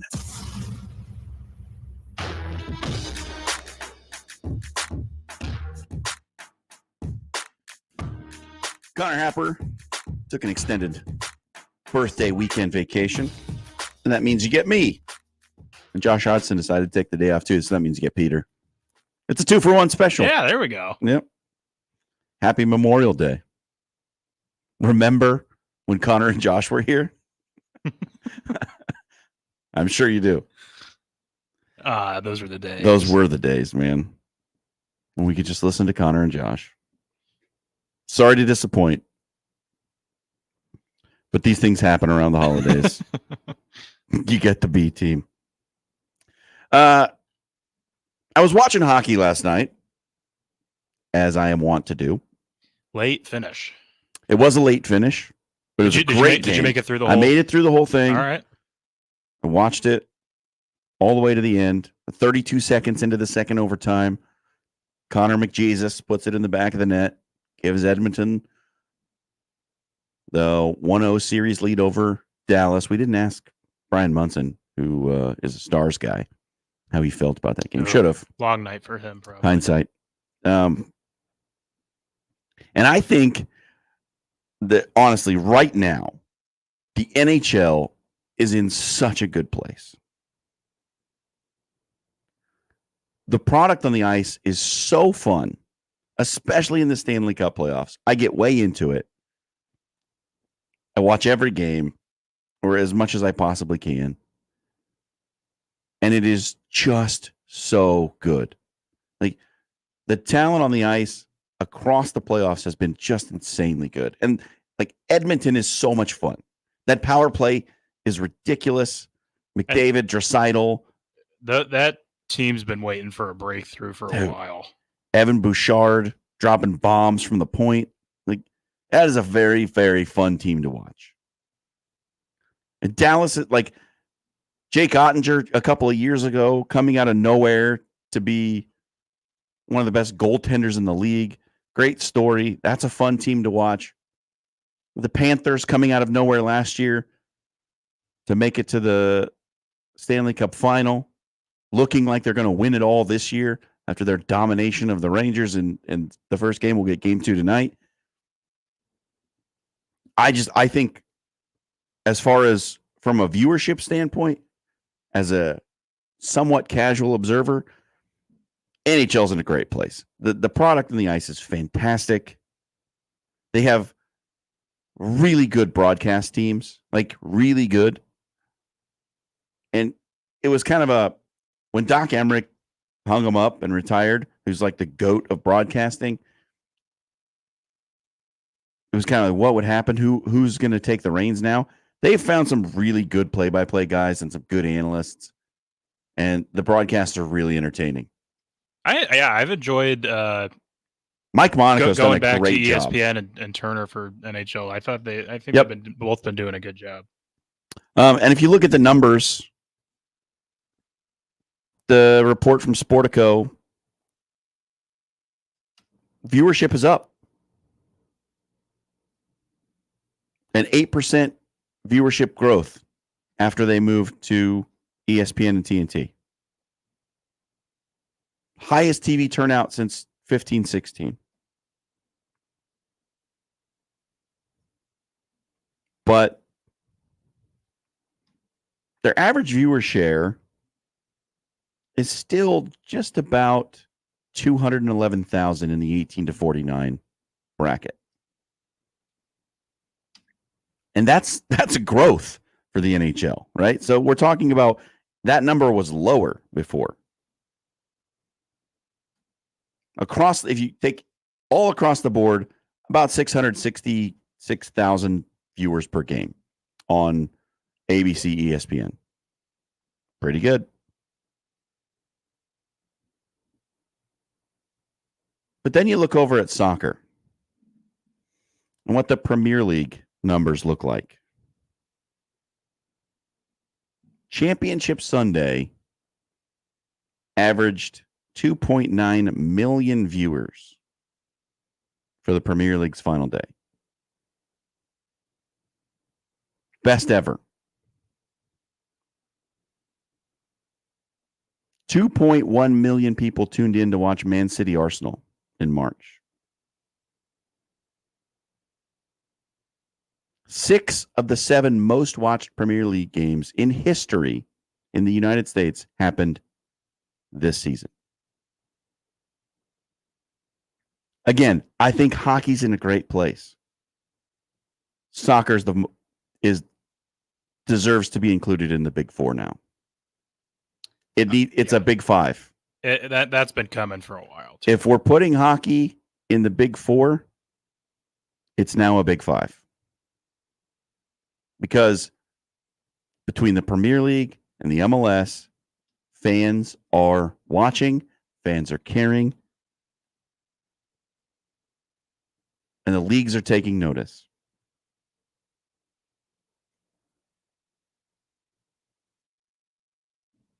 If you're a fan of, I don't want to call it alternative sports anymore because this is mainstream stuff now. Yeah. Soccer used to be relegated to the back pages.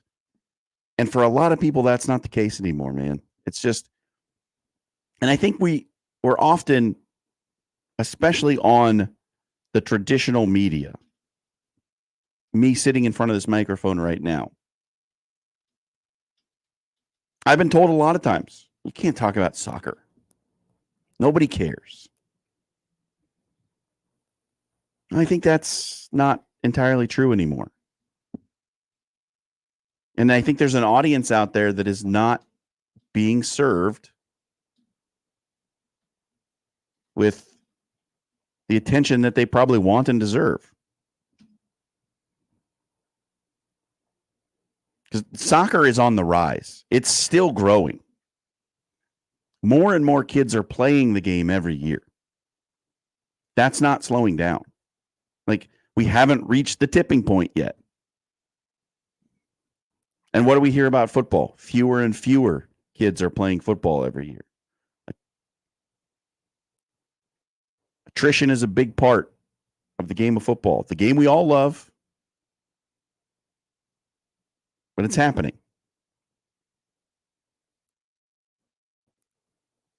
Numbers are there. And I absolutely adore the NHL. I love it. Hockey's a tremendous game. But we talk about hockey way more than we do soccer in traditional media. It gets an outsized place in the sports zeitgeist. It just, because that's the way it's always been, right? So who benefits from this? Who's going to be the winner? Well, NBC and Peacock have been big winners. Yeah. Peacock got its first ever 1 million viewership number this season. I don't think I've seen nearly as much. I guess I'll use the word complaining, but compared to when the Premier League started putting Peacock exclusive games on the service, and then when we start putting college football exclusive games on the service, it's a lot louder when college football games are going on there. Well, and with the Premier League games, there was the occasional, oh man, whatever, another thing I have to pay. But I didn't see nearly as much blowback from the general soccer viewers. Yeah, I'm a football still king, right? And I think the general soccer fan is used to being pushed to the side. Yeah. Right. You just expect that you're going to have to pay extra to watch it. That's kind of been, I mean, go all the way back to when you had to pay for Fox Soccer Plus to watch anything from overseas. Do you remember I don't know if you remember those days, Pete. This might be before your time. That was the first time that I really got to watch Premier League soccer, was when Fox said, okay, we've got this extra package. You can pay more money for it. It's called Fox Soccer Plus, and you can watch the Premier League. You can watch the Italian League. I know all about it, but since I've started watching regularly, I've just grown up on the NBC coverage. But I did my research about Fox Soccer Plus. I know it was a big thing, a fun thing to have when it was in its infancy. It was great, man. It made me a fan of Chelsea.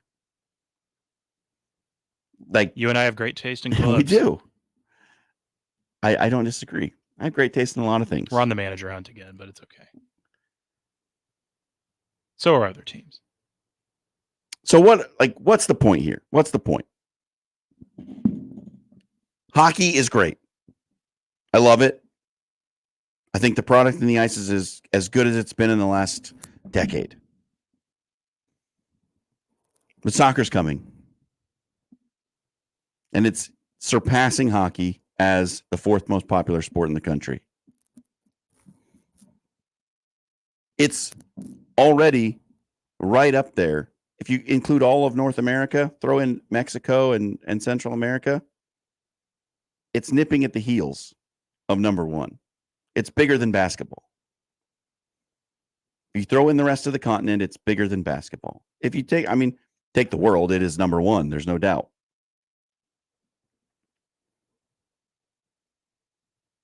I think if you're not a person who wants to hear about soccer, I think you're going to have to get ready. You're going to have to absorb some of this. It's coming. The traditional media outlets are going to have to start recognizing it. And I'm here to wave the flag. And I'll join you. Yeah, me and Pete. We need that. It's all there. It's the same thing I say all the time about women's sports, right? What is the reason you watch sports? It's for the dramatic moments. It's for the underdog stories. It's for the come from behinds. It's for the moments of triumph. It's for your team to win the big one. And if you're not paying attention to women's sports, you're missing out on a lot of really good sports drama. Mm-hmm. And if you're not paying attention to soccer, you're missing a lot too. There are some fantastic stories to be had. There's some great rivalries, and it's a fabulous game. And there's not one panel going right now, whether it's NBC's coverage or CBS covering European competitions. I enjoy all those panels. I think they do a great job. So just get ready. Amazing Daniel says, nah, I can turn it off just like I do when people start talking about Creighton. Well, we know, Daniel, we know. Unfortunately, for some of us around here, Creighton pays part of the bills. And I get it. Like, if you don't like it, that's fine. I don't like the NBA, which is why we are not talking about the NBA finals. We did a thing last year when I was filling in for Connor during the NBA finals, where I was forced to watch it so that I could talk about it. That was a fun bit. When his Nuggets won it all. Yep. He was gone. But actually, I'm going to tell you why I don't care about the NBA, and I'll get to that at the top of the next hour. But Pete and I are soccer guys, and we're going to talk a little bit about soccer. How often are we going to get this opportunity? I know it's the two of us. Here we are. So let's commiserate here, Pete. It was not a great season for our boys in blue. Could have been better. The finish was much more successful than the over. When they were languishing in 10th in February and March, my head was hung in shame. Yeah, like, what has happened to my grand old club? Forgot what it was like to win. And the Liverpool fans, who there are, do you know how many Liverpool fans are in this town? Quite a few. There's a ton. I've been in the middle of the Barkin where that's where they have their viewing parties. I've been right in the middle of. I was there for the Carabao Cup final a few months back. You got to be able to. If you're gonna dish it out when we score, you got to be able to take it too when they lose, and it's a fun atmosphere there. But they have a very strong following here, and I don't. That's part of the fun for me too. Is going to the bar and hanging out with all the people and watching it as a collective group, which is something that I don't think we do for the other sports necessarily. Like, you can go to a sports bar and watch a football game, but it's not like you have groups of fans of one team all collected in one place doing the chants and raising hell and drinking and having a good time. But for whatever reason, the culture of soccer fans, especially in this town, and I think it's probably the same in a lot of places, is to gather in a place with all of your fellow compatriots and watch it on the big screen, which makes it really fun. And if you haven't been out to Bearshin or St. Andrews, the two places in Benson to watch a match, like, you should do that. Really cool. It spot. is super fun. Yeah. I imagine they'll be putting some stuff on for Copa America. We've got a big summer international and the Euros. tournaments. Those will be big. Those will be fun. This is one of the bigger summers for the U.S. in a while. And there's a surprising contingent of like English national team fans in this town as well. I don't know. I was at Bearshin during the World Cup when USA played England, and that place was loaded. They had to separate the bar in half. They put the England fans on one side, the American fans on the other. I was in New York when that game happened. I was just at the airport watching it, but yeah, that's awesome. I didn't even know that. But look, if I'm here banging the drum for soccer, I would just say, give it a shot. Like, don't just sit on your couch and watch a game and not understand it and whatever. Go to one of the pubs. Go check out a match. They open early. Like, you can go at 9 a.m. on Saturday morning. Grab a coffee or a beer if that's your. There's nothing wrong with an early morning beer. Have a morning. It's encouraged. Have a morning beer, but it's just the experience, the atmosphere is so much fun. And if you're like a genuine sports fan, you love the drama, you love the games. This is something you should get into, and I'm going to keep advocating for it. Love it. Think it's a great game. But the point is that, hey, soccer's not going anywhere, man. It's trending up. All right. Let's get to a break. Peter's going to have the odd news when we come back. It's Connor Happer Show, 1620 Zone. Previously on Unsportsmanlike Conduct. I read a book about the idea of aliens being a thing. What is that, a new concept? Someone writing about aliens? No. It talked about if we're going to find aliens, how we hope to find them. Boy, that sounds like a really exciting book. It was a great book. I ripped right through it. Shut up. This is why you don't have fun. You don't allow yourself to wonder. I wonder all the time. I wonder how I've made it this long being next to you two. Unsportsmanlike Conduct with John Bishop and Josh Peterson. Weekdays 2 to 6 on 1620 The Zone. Your Omaha area forecast from the Godfather's Pizza Weather Center and KETV Newswatch 7 on 1620 The Zone. Mostly sunny, breezy, and a tad cooler for your Friday afternoon with a high today in Omaha of 71 degrees and northwesterly gusts possible up to 25 miles an hour. Keeping it mostly clear and cool tonight, a low of 48, though winds become light overnight. For your Saturday, mostly sunny in the morning with increasing clouds in the afternoon, mild and breezy with a high of 77 and a chance of thunderstorms on Saturday night. I'm meteorologist Caitlin Harvey with KETV Newswatch 7. Prices have never been lower, and the savings have never been bigger. It's the last weekend of the 42 Degrees Memorial Day sales event with new, lower pricing and our entire selection of premium Delta. Buy one, get one on select disposables. Plus cannabis and kratom deals worth celebrating. 42 Degrees, your dispensary for top-tier cannabis, second to none product selection, and exceptional service. 42 Degrees, by your mom's house. Are Nebraska craft beers and ciders important to you? Whether you just love Nebraska brewed beers and ciders or you're a full-fledged craft brewery, there are benefits to membership for anyone with the Nebraska Craft Brewers Guild. Their sole mission is to foster and help grow the Nebraska-centric brewing community. Become a member today at nebraska.beer and help advance the craft beer and cider industry in the state of Nebraska. Find out more about the Nebraska Craft Brewers Guild at nebraska.beer. My taco pie is really something special, and it can't be imitated. It starts with my zesty taco sauce, seasoned beef, onions, lettuce, tomatoes, mounds of cheddar, and mozzarella cheese. This pie is the real deal. For a limited time, build your own feast with a specialty pizza, like my taco pie, a one-topping pizza, and cinnamon monkey bread. Do yourself a favor and order. Today, Godfather's Pizza. Do it. Hop into the driver's seat of a new Ford truck or SUV now at Baxter Ford. Choose from hundreds of new Ford F-150s, F-150 Lightnings, F-250s, and F-350s. Baxter Ford has over 250 new SUV models available, including Bronco, Bronco Sport, Escape, Edge, Explorer, Expedition, and more. Plus, all our vehicles come with fair, transparent pricing and no dealer fees. So you only pay for the vehicle, not the paperwork. Get started at BaxterFord.com.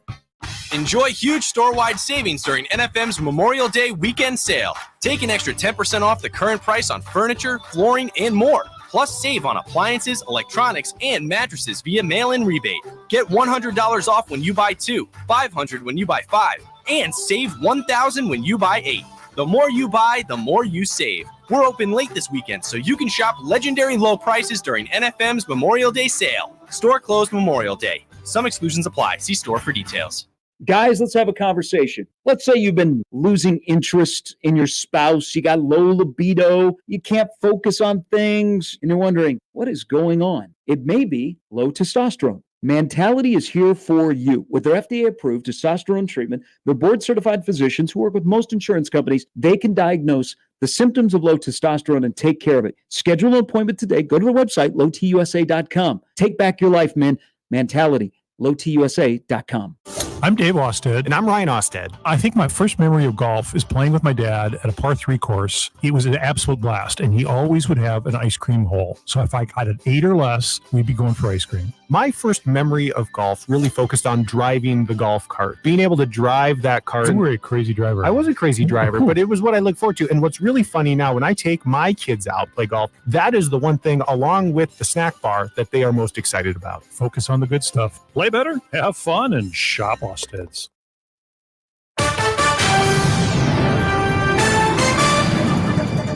That's right. We come back to you with some breaking news. Dominoes are starting to fall. Sean Callahan reporting on Twitter that it is confirmed that Bellevue West and West Side are moving their originally scheduled September 20th game to September 19th, which is a Thursday, so that they do not compete against Nebraska football against Illinois in Lincoln on Friday. So there you go. First one down. How many more? It's going to be very interesting. That is maybe the marquee game in the state in high school football, Bellevue West, West Side. From an interest perspective, probably at this point. Mm-hmm. Those are the two premier programs right now. There'll be a lot of interest in Millard South this season. They've got some dudes on that Millard South roster as well. Millard South was the team last year that gave Westside the biggest test. Yeah, that was a weather game as well. But there you go. And it's not a big deal that a high school has to move a game to a Thursday. They've been doing it for a number of years, playing games on Thursdays. But I think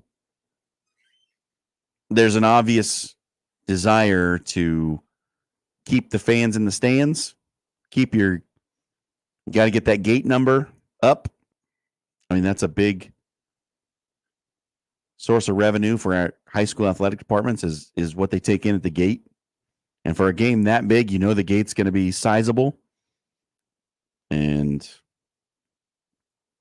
they did not want to try to compete with the Huskers on that football Friday. So there you have it. Bellevue West and West Side will now play on Thursday, September 19th. All right, Pete, we got to get to our odd news segment. What do you got for us today? And now we've reached the point in the show where Josh Odson reads the peculiar, the bizarre, the comical, the odd news with Odd Son. Odd news, Odd Son. See what we did there? The odd news with Oddson. I am not producer Josh, but I'm here to do the odd news. Hello, Peter. And I feel like we've got some good ones today. All right, good. A little mix of. At least we don't have bad ones. Yeah, a little mix of sports and miscellaneous, we'll All right. say. But I like miscellaneous. We'll start in the NBA. It's awards season as the season is winding down for the National Basketball Association. And once all awards are handed out and accounted for, that's when they reveal everyone's ballots who had a say in the matter. And there's always 1 to 2 people that it's I know where this is going. Glaringly unique and just out there, outlandish. Essentially the one that everybody likes to make fun of. And question why they're even able to vote. And this year, that honor is going to the Greek journalist, and forgive me if I butcher this name, Tolis Katsias. Okay. And who did he vote for MVP? Wild guess, the Greek freak. Giannis, yeah. The only one to vote for Giannis for MVP this year. Left Luka Doncic off his MVP ballot entirely. Whoa. The only one to do that. And did not vote Jalen Brunson to a single All-NBA team.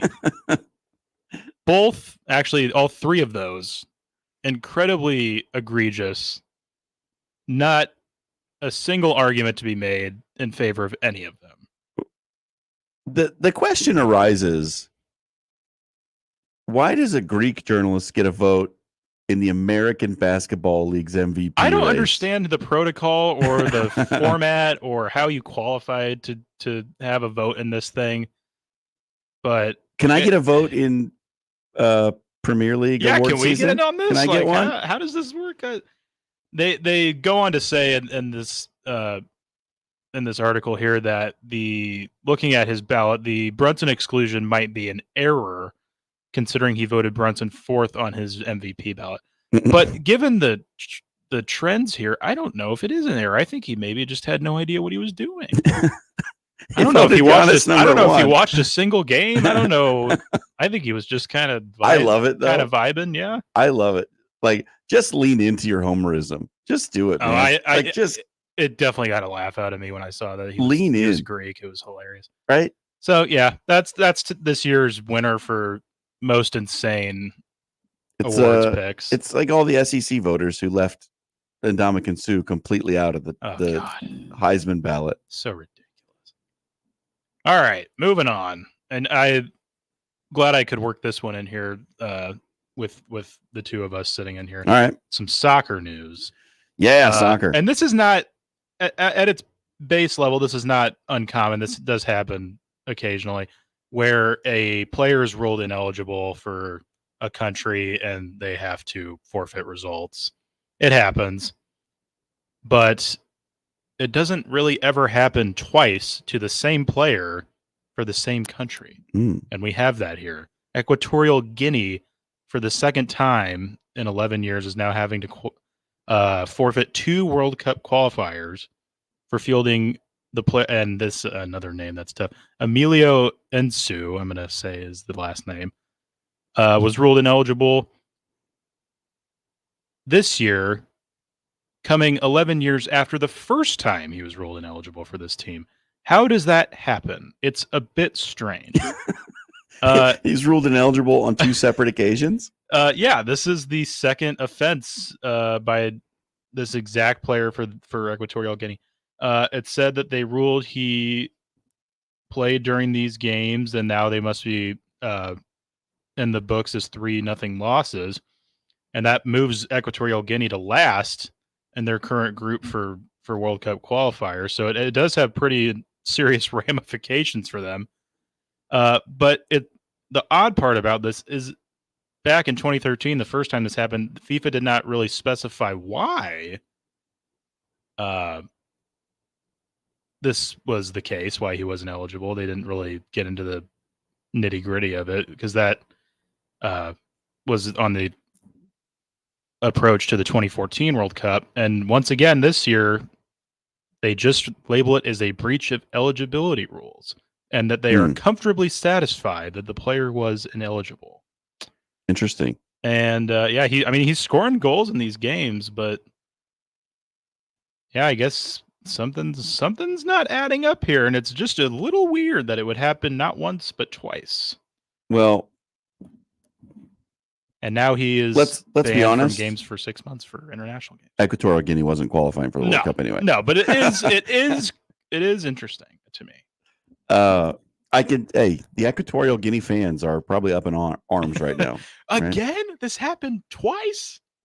Somebody needs to investigate the Football Association in Equatorial Guinea. Who either someone in FIFA really has an issue with Equatorial Guinea, or somebody within Equatorial Guinea is not good at their job. Oh, he won the Golden Boot at the Cup of Nations, the Africa Cup of Nations as well. He's a good player. Doing good. No wonder they want him on the pitch. He's a good player. So I'm curious if in the coming days or so we'll hear maybe a little more about what exactly is happening here. But yeah, that's I think it may be related to him having played for Spain previously. Oh, before they established the caps limit. Yeah. So just like, here's basically the story. They played this guy before and FIFA said, "Hey, you can't use that guy. He's ineligible." And they're like, "Okay, fine, whatever." 11 years later. But what if we did it again? Let's try again. Maybe they'll forget. And FIFA said, "Hey, we said that guy's ineligible. We didn't forget." You stinkers! We said that you couldn't play this guy. That is great. That is such a childish thing to do. If you're Equatorial Guinea, though, like, what the hell do you have to lose? Like, just yeah. Why not? It's such a childlike thing to do. Like, I didn't get away with it the first time. Maybe I'll get away with it the second. It's been 11 years. We'll see. We'll see if it works. That's great. That's a good one. I So, love it. So we'll wrap it up with this one. We're going to Thailand for this one. Ooh, Thailand. And apparently, I feel like this is probably something that could be made into a movie. I feel like in the near future. Any news that comes out of Thailand is going to be weird. Yeah, this is weird and fun. There is a town in Thailand that has a very notable problem with marauding monkeys. Mm-hmm. Monkeys that just apparently raise some hell in this town, stealing things, trickery, vendors on the streets subjected to these monkey thieves. It says several high-profile cases of monkey-human conflict recently convinced authorities in Laburi in central Thailand that it was time to reduce the animals' numbers. So it got serious enough that they're exterminating monkeys? The authorities deemed it was time to step in. And so apparently there's stages to this plan that they've come up with. And the first stage, which went into effect today, is getting them into bait cages with their favorite food and then waiting for hunger to get the better of their natural caution. I've never heard of. So they're not killing the monkeys. No, it doesn't seem so. Okay. And it sounds like so far this is working pretty well. There's thought to be around 2,500 monkeys in this town, and they've captured 3 to this point. So percentage-wise, can definitely get those numbers up if they're trying to bring. Do you think a homeowner's insurance in Thailand covers monkey break-ins? Oh, that'd be so fun. Can you imagine taking that call though? Like, it happened again. Hi, this is Thailand Home Insurance. Yeah, I'd like to report a break-in. Some items were stolen from my house. All right, have you reported this to the police? No, I haven't. It happened again. The monkeys broke in. Well, who broke into your house? It was monkeys. You know, it happened. But are the monkeys taking like jewelry and stuff, or is it just food? It seems like a lot of food, and when the monkeys are around, customers are said to be afraid of buying goods at the shops. Dude, monkeys are mean. And they are frightened. They can get nasty when they want something. I wouldn't love living in this town if the monkeys were kind of taking it over. So, I'll tell you about. We didn't have anything bad happen, but we did have some interactions with monkeys in South Africa. So we stayed in an Airbnb in a community that's right outside the Kruger National Park. And every morning, the vervet monkeys would come down from the trees and they would just hang out on the deck and they would sit there and stare at you. And it was almost like, what are you going to do? You gonna try to come out here? You gonna try to eat your breakfast on the deck? I don't think so. I'll eat your breakfast. It was a total Debo situation. Just like, you better tuck in that breakfast, all right? Because I'm taking it. We were fortunately wise enough to like stay inside until they left. But dude, I'm telling you, they had a look. Those monkeys had a look in their eyes, and they were ready. They were not backing down. They wanted that breakfast. They were like, "What you got in that bowl? You got granola in that bowl? You better not have any berries in that bowl because I'm taking those berries." I've lived here. This is my territory, dude. You're having breakfast. You don't want to mess out with on the monkeys. deck? Monkeys will mess you up. They are not playing games. And Town's mayor said that the monkeys, while they do attract some tourism into the area, have become bad for trade, with shops and malls seeing a drop in income and even people's homes damaged. So yeah, they're getting up in the houses. Dude, come on. Imagine if you went to Westroads and there's just like a gang of monkey thugs hanging out in the food court, just deboing your food off your tray. Are you going back there? I don't think so. Not at all, brother. They are not killing the monkeys. It does specify they are going to transfer them in holding pens, and they're going to identify them so they can keep track of their patterns and then try to find a new home. So, wow, they're making efforts, but the monkeys run this town right now. I know they have a big problem with that in India as well. I've seen those stories before about the monkeys in India getting pretty aggressive. Monkeys don't screw around. No, there's our poll question. Are monkeys messing around? That's a good one. We'll get that one up there. All right. That's the odd news. Thank you, Peter. You're welcome. All right. When we come back, the Celtics won again, and I couldn't be bothered to watch it. It's Connor Happer Show, 1620 The Zone. The best way to catch all the action is on 1620 The Zone. And no line for the bathroom. Memorial Day deals are yours now at Jensen Tire and Auto, including money saver deals on new sets of Ford Goodyear, Continental, General, Cooper, Kelly, and Maxxis tires. AC service too. Click on JensenTireandAuto.com now. There's no better thing than to help others in their time of need. John Bishop here to invite you to be an organ and tissue donor at goodguysavelives.com. Anyone can register, regardless of age or medical condition. Donor hearts and lungs save lives. Donor tissue makes recovery from surgery easier. Next time you renew your license, check that organ and tissue donor box or visit goodguysavelives.com. Learn more about organ donation today and see how you can save 8 lives at goodguysavelives.com. Hi, we're the Goo Goo Dolls. We're fortunate that we can give our daughters everything they need to grow and learn. But not every child can focus on classes and play dates. Nearly 13 million kids in the U.S. face hunger.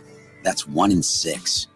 School lunch might be their only meal each day, and it's heartbreaking to imagine any child going to bed hungry. We're dreaming of a perfect day when kids can smile, play, and just be kids without worrying about where their next meal will come from. Feeding America is working to make that perfect day a reality. Each year, the Feeding America network of food banks rescues billions of pounds of good food that would have gone to waste. That food is given to families and children in need. Being a kid should be about doing things that make an ordinary day extraordinary. Learning to play an instrument, building a sandcastle, hosting tea parties. Hunger should never be an obstacle to growing up. You can help end childhood hunger in your community by visiting feedingamerica.org. Brought to you by Feeding America and the Ad Council. Roofing, siding, and gutters. Make the right call with the rooferees at John Higgins Weather Guard. Are you the decision maker in your company? Consider this. For the first time in decades, there's a better option for a corporate card and spend management platform. Meet Ramp, the only corporate card and spend management system designed to help you spend less money so you can make more. Most corporate credit cards offer points as incentives, but those points amount to less than their worth in real cash value. Ramp's business cards offer you cash back, real money in your pocket. Plus, you control who spends what with each vendor. And Ramp software collects and verifies receipts automatically, which means you'll stop wasteful spending and close your books in hours instead of days. Businesses that use Ramp add up to 5% to their bottom line the first year. If you're a decision maker, adding Ramp could be one of the best decisions you've ever made.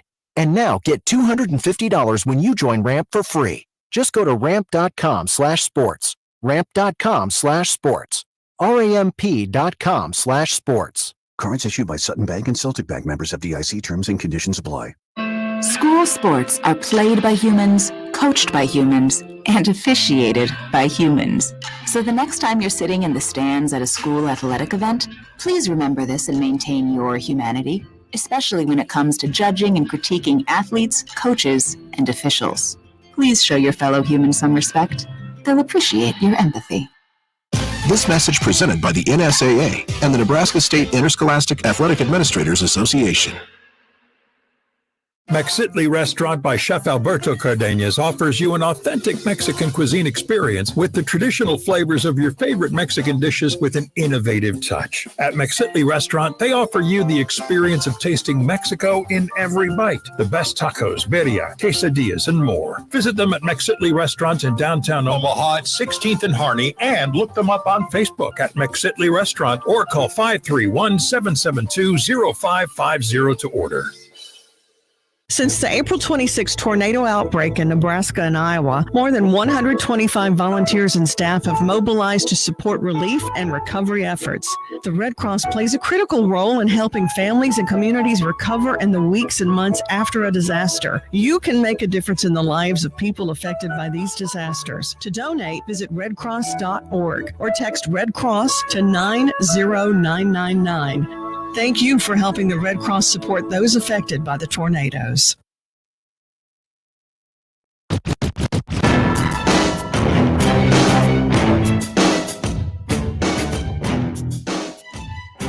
Okay, nobody panic.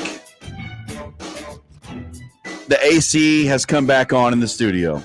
Ladies and gentlemen, we have AC. We are such babies. Here on this Memorial Day weekend, our forefathers would be so embarrassed to know us. Where's the air? But as someone who sleeps with a fan just blowing cool air onto me, I'm a little sensitive when it gets hot. Maybe will we be less grumpy now that the air's back on? No, we will not. No, because I'm about to grump about the NBA. So here you go. This comes right on the heels after I told you to start paying attention to soccer. I'm going to tell you why I don't pay attention to the NBA. Right, this is good. Celtics win game 2 against the Pacers. They now have a 2-game lead. And this is apparently the best that basketball has to offer, right? This is the pinnacle of basketball in the country. These are the 4 teams that have made it the furthest. And I can't be bothered. And I've honestly struggled as to why. I've wrestled with this issue of like, and why can't I get into the NBA? Like, what actually is it? Why don't I care? Because like in the 90s, I was in on the Bulls. Like the 90s Bulls, I was watching. When the Bulls were on the NBA on NBC, I was tuned in, man. We didn't have cable, so I only got to watch the over-the-air broadcast. But if the Bulls were on, I was turning that thing on. I was into it. I watched the NBA Finals every year when I was a kid. Didn't even play basketball. Loved it.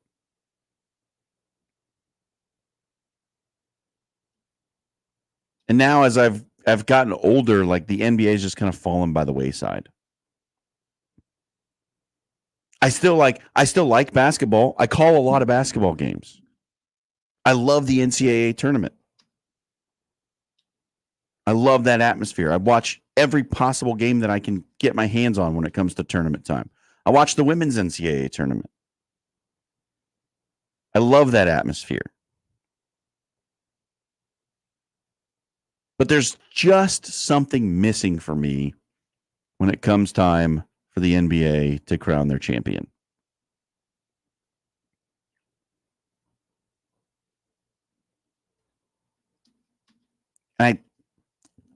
I'm still trying to work out exactly what it is, but I think I've narrowed it into a smaller bucket now of what it is. And as time has gone on,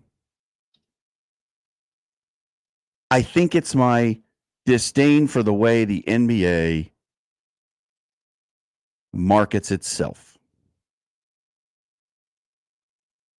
The NBA is much more focused on getting the individual player in your face. The NBA is much more focused on personalities than it is teams.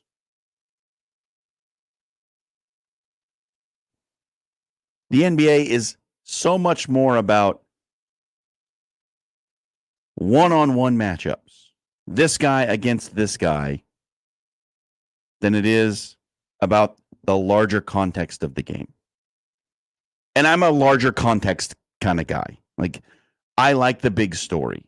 I like the matchup. I like to geek out with the inside stuff, the stats, the historical trends, all of those things.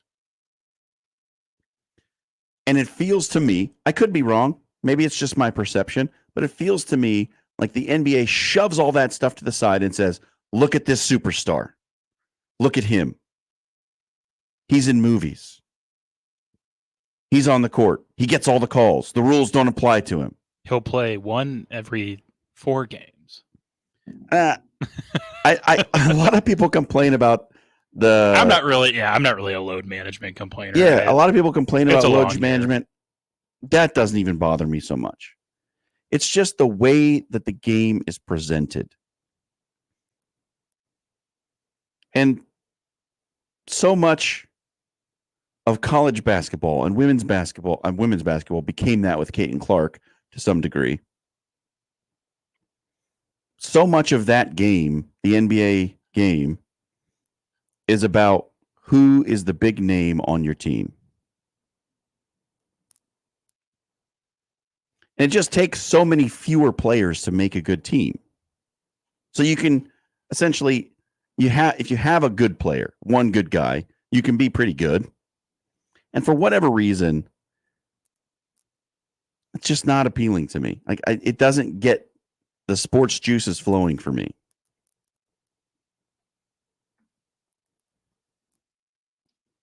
Maybe I'm just getting old. Basketball is a game, especially the NBA, that is tailor-made for the short attention span.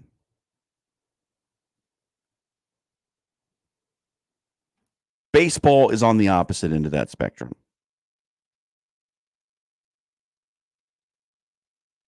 Soccer also trends in that direction. Takes a little bit longer attention span because you've got to take in the context of the game to understand the drama. Baseball is the same way to probably even a larger extent. American football falls, I think, somewhere in the middle. And basketball is like sports on Red Bull. It moves fast. You can tune in, tune out. And that's the way it seems to me. So, yeah, my age probably has something to do with it. Amazing Daniel says something similar in the stream. Says, I like the NBA, but I've drifted away from it a little. Drawn more to MLB again. I have not been totally drawn back to the MLB, partially because the White Sox are terrible. Baseball season's over. Yeah, hard to get into it when the season's done before it even starts for a team. And it might also have something to do with the fact that the Bulls haven't been very good. That's a team that I picked when I was a kid. And that was the team that I stuck with because, I don't know. I am of the mind that once you pick a team, you stick with them. And there's the meme that goes around like, men will seriously pick a team when they're 12 to 15 years old and let that team ruin their life for the next 50 years. And it's true. And it's absolutely true. And I will not switch teams. I'm wearing my Washington football hat today as living proof. If there's any team that I probably should have given up on, that's the one. For so many reasons. But for me, the NBA just doesn't do it. And I've had people say like, these guys are so athletic and they're such freaks. And how can you not be entertained by jumping out of the gym and all the things they can do? And I don't know. I mean, I don't know. How big a NBA fan are you, Pete? Do you pay attention?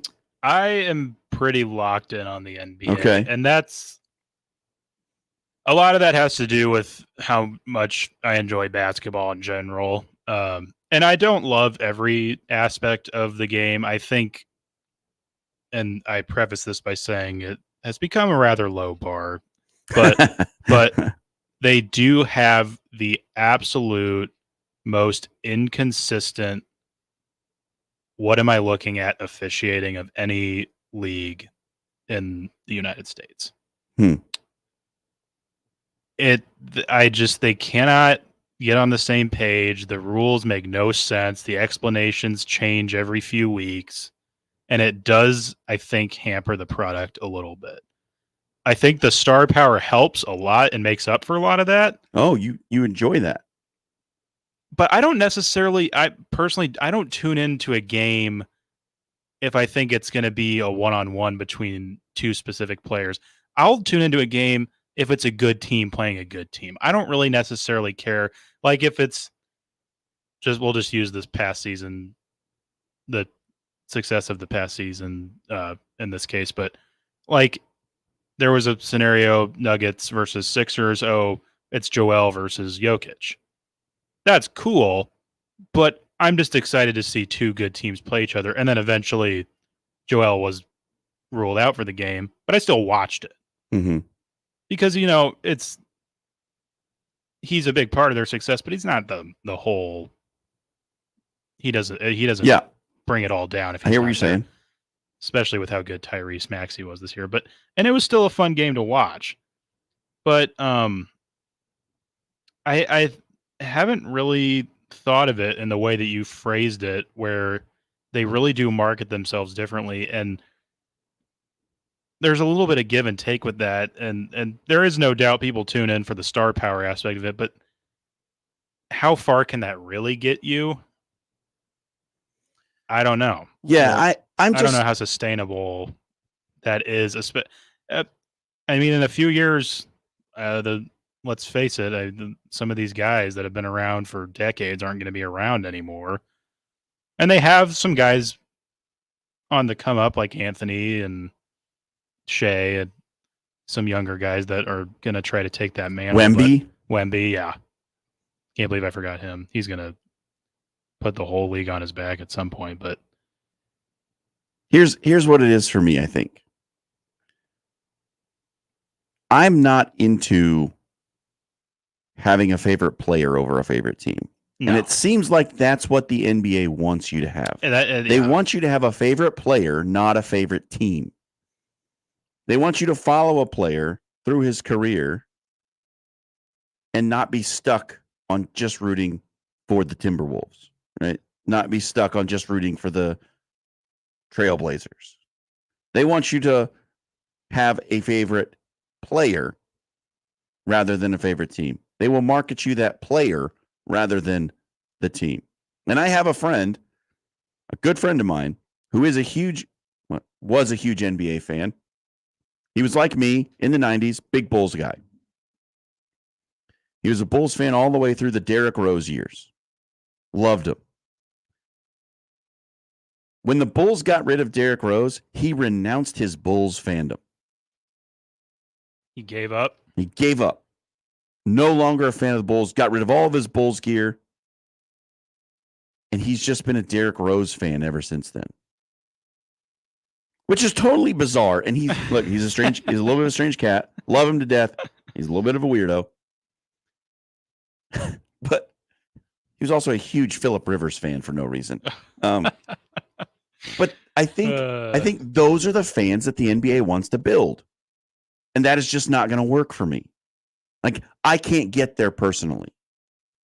I can't follow the daily drama with an individual. I'll follow the team drama all day long. Like, what is this team doing in free agency? They made a terrible draft pick. Who's their new coach going to be? I will consume that stuff to the end of time. Individual player stuff, I can't get into it. I can't get into the player's personal life story. I can't get into their endorsement deals. I can't bring myself to that position, and that's the space where the NBA seems to occupy. So that's a big part of what's happened from my perspective of why I have totally lost interest in what's happening in the National Basketball Association.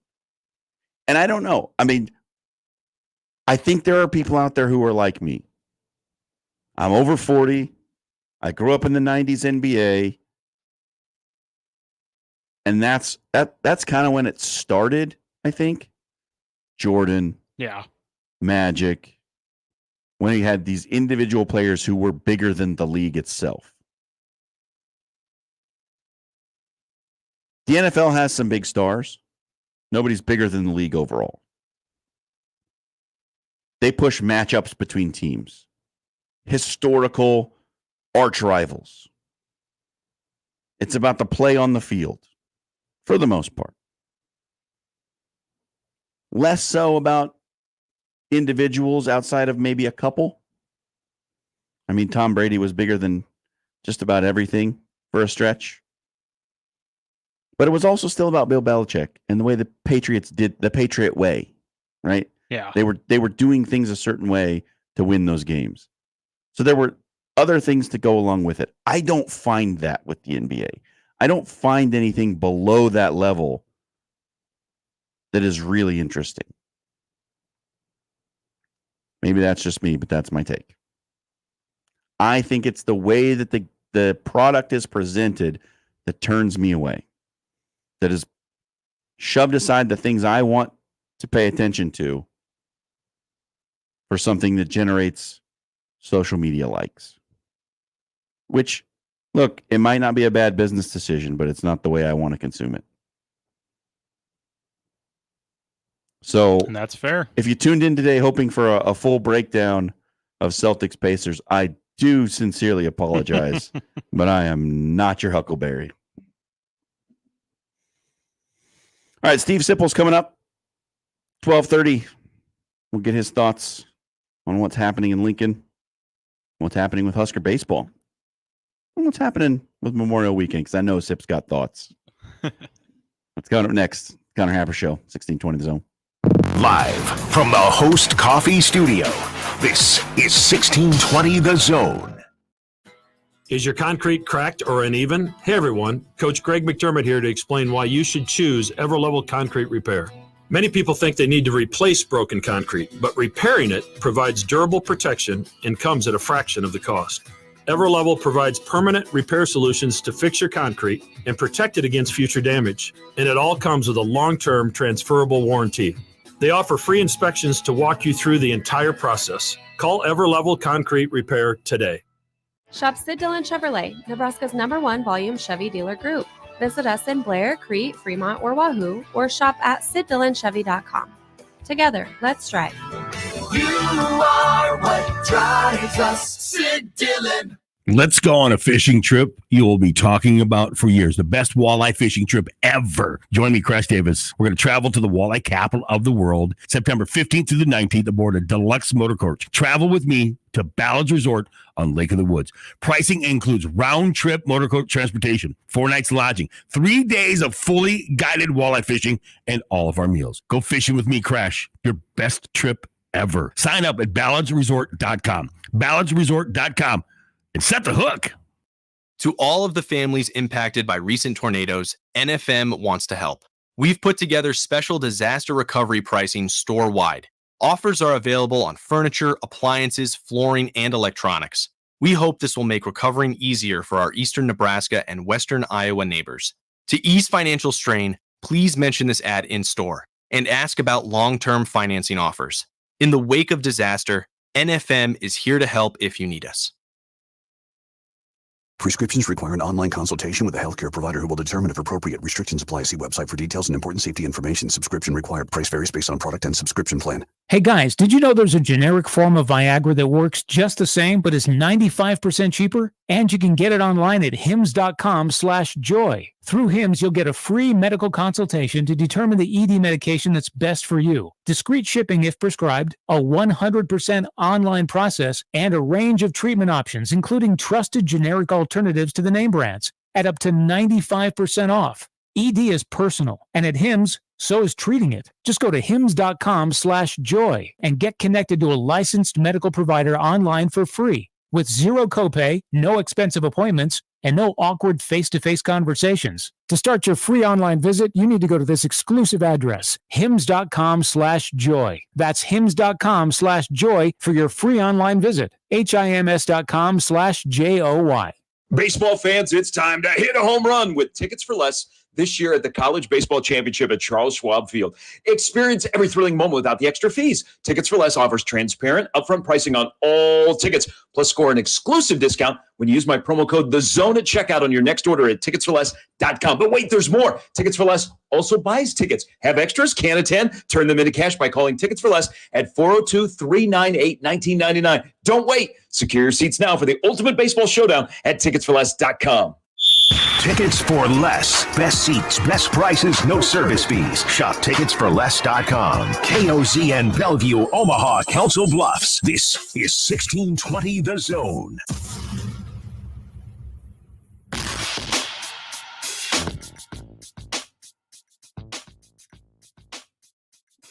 Connor Happer Show, 1620 The Zone. Jon Schriner sitting in today.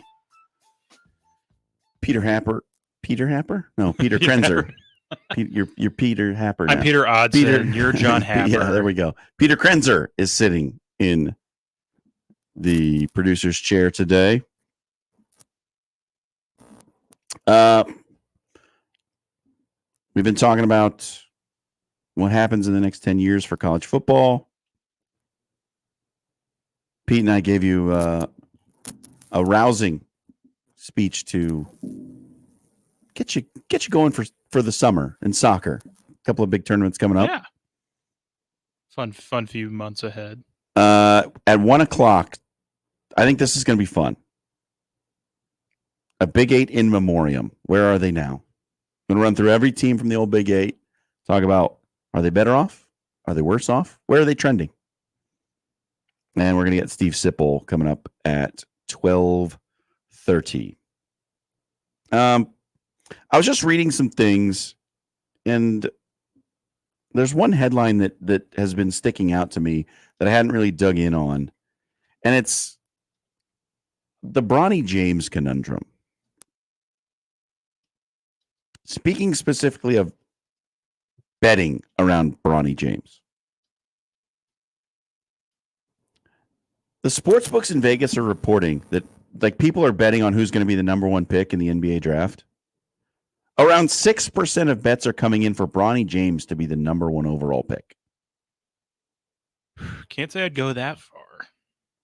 Which seems like a super high number, given what the scouts have said about him. I'm sure you've probably heard some of this stuff. Oh yeah, some of it's brutal. Called him a poor man's Davion Mitchell that can't run an offense. Said he's a limited athlete and a poor shooter. A couple of NBA scouts said if it's not LA, nobody will draft him. But then you have guys like Kevin Garnett who are like, I was very impressed. And I'm like, what's going on here? And then you know what's going on here. If this player's name was Jeff Smith, would he be at the NBA scouting combine?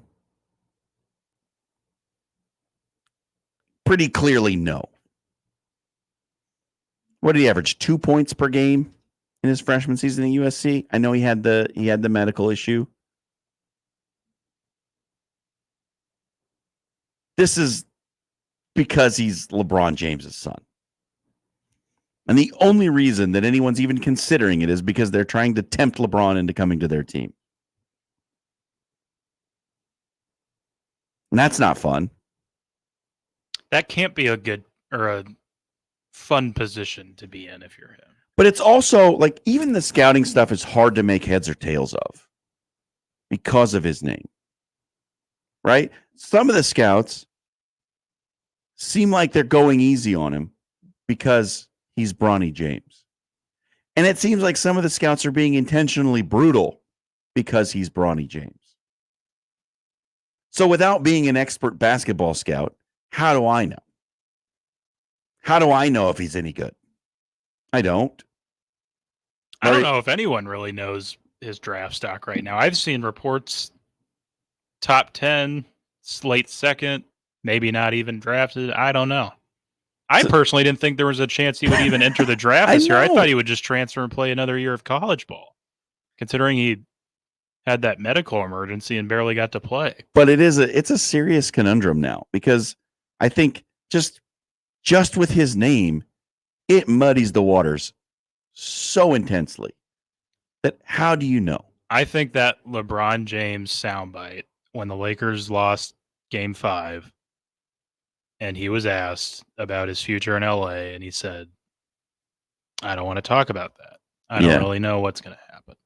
I think that raised some eyebrows, and the people that were blowing smoke about whoever gets Bronny's going to get LeBron were suddenly feeling a lot more. Well, he poured gas on that fire a long time ago, saying he was going to stay in the league till he played with his son. And a lot. I was never really on that train where I was like, this feels like a very insane thing to do. Is this really feasible?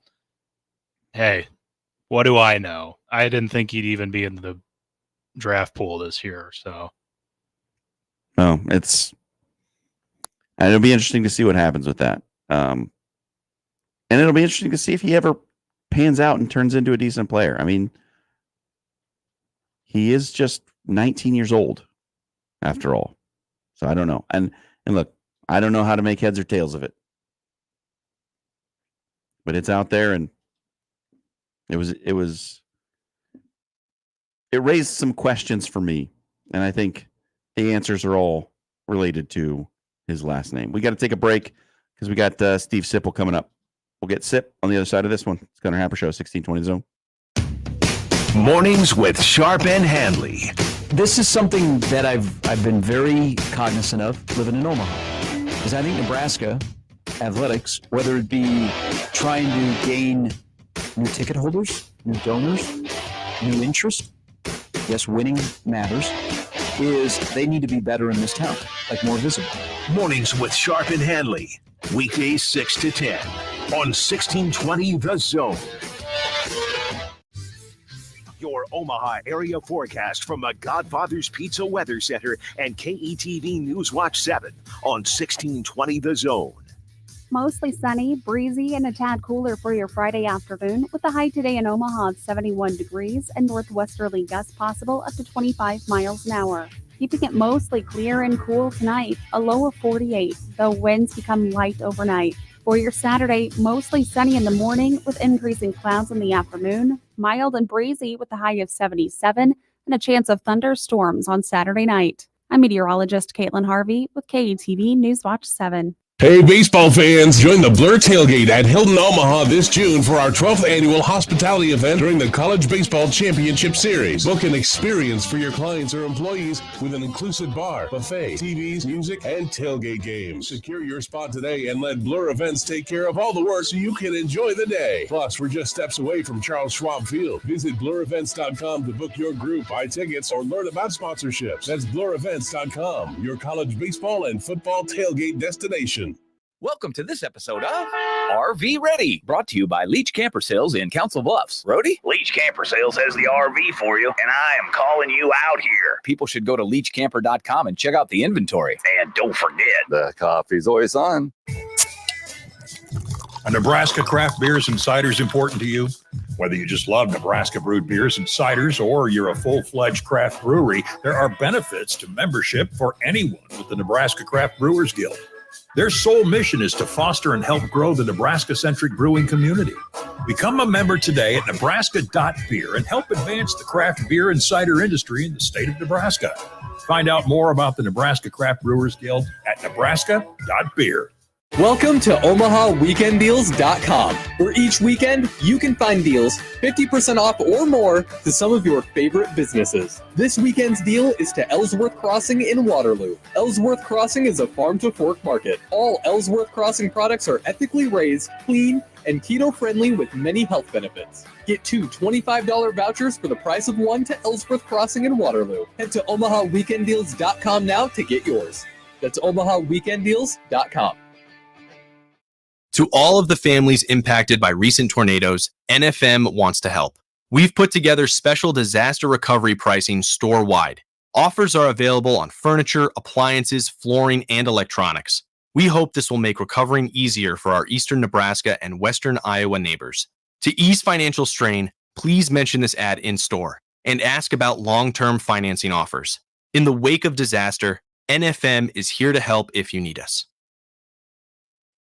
Prescriptions require an online consultation with a healthcare provider who will determine if appropriate. Restrictions apply. See website for details and important safety information. Subscription required. Price varies based on product and subscription plan. Hey guys, did you know there's a generic form of Viagra that works just the same but is 95% cheaper? And you can get it online at hims.com/joy. Through Hims, you'll get a free medical consultation to determine the ED medication that's best for you. Discreet shipping if prescribed, a 100% online process, and a range of treatment options, including trusted generic alternatives to the name brands, at up to 95% off. ED is personal, and at Hims, so is treating it. Just go to hims.com/joy and get connected to a licensed medical provider online for free with zero copay, no expensive appointments, and no awkward face-to-face conversations. To start your free online visit, you need to go to this exclusive address, hims.com/joy. That's hims.com/joy for your free online visit. hims.com/joy. Would you just give your house key to criminals? Having your personal information on the internet is like giving a thief the key to your home. They can take everything that's valuable to you anytime. But JoinDeleteMe.com can help you protect yourself. Online data brokers compile information about you and sell it to people who could ruin your life. But JoinDeleteMe.com scours the web, removes the personal information you don't want seen, and prevents data brokers, scammers, identity thieves, even political enemies from getting personal information that could hurt you, your family, or your reputation. You'll get regular reports detailing what they find and remove. And JoinDeleteMe.com isn't AI. It's real people working to keep your data safe. Keep your private life private with JoinDeleteMe.com. Today, get 20% off your Delete Me plan when you go to JoinDeleteMe.com/deal and use promo code DEAL at checkout. Go to JoinDeleteMe.com/deal and enter code DEAL at checkout. That's JoinDeleteMe.com/deal, code DEAL. Steve Sipple, Hut, hut, hey! The conversation gets even more uncomfortable, okay? Omaha! Steve Sipple on the Connor Happer Show on 1620, The Zone. That's right. It might be the B team in the power chairs today, but we got the A team on the phones. And Steve Sipple joins us now on the 42 Degrees hotline. Steve, thanks for joining. Yeah, good to be with you. How are you doing? We're getting through. We're managing. You know, we're winding our way through the 4 hours of talk radio here in late May. I think we're doing all right. I get it. Though. There seems like there's things to talk about, though. There are a few, yeah.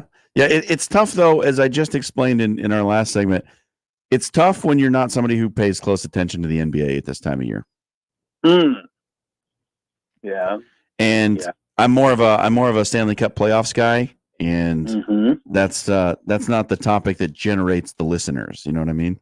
It doesn't seem to be.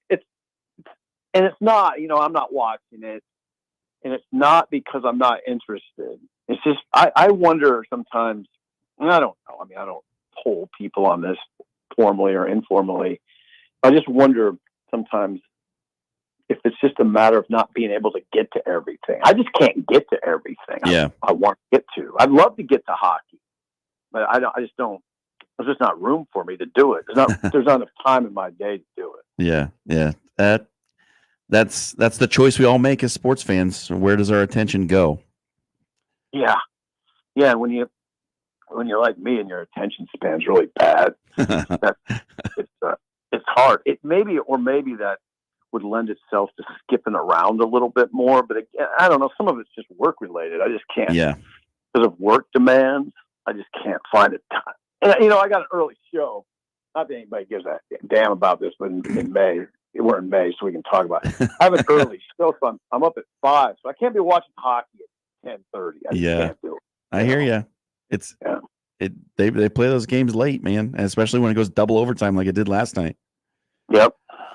All right. Speaking of things that are going on right now, Big Ten baseball tournament. Huskers got to win to stay alive. Now they get the rematch with Ohio State. You think this is the one they wanted? They wanted another shot at the Buckeyes?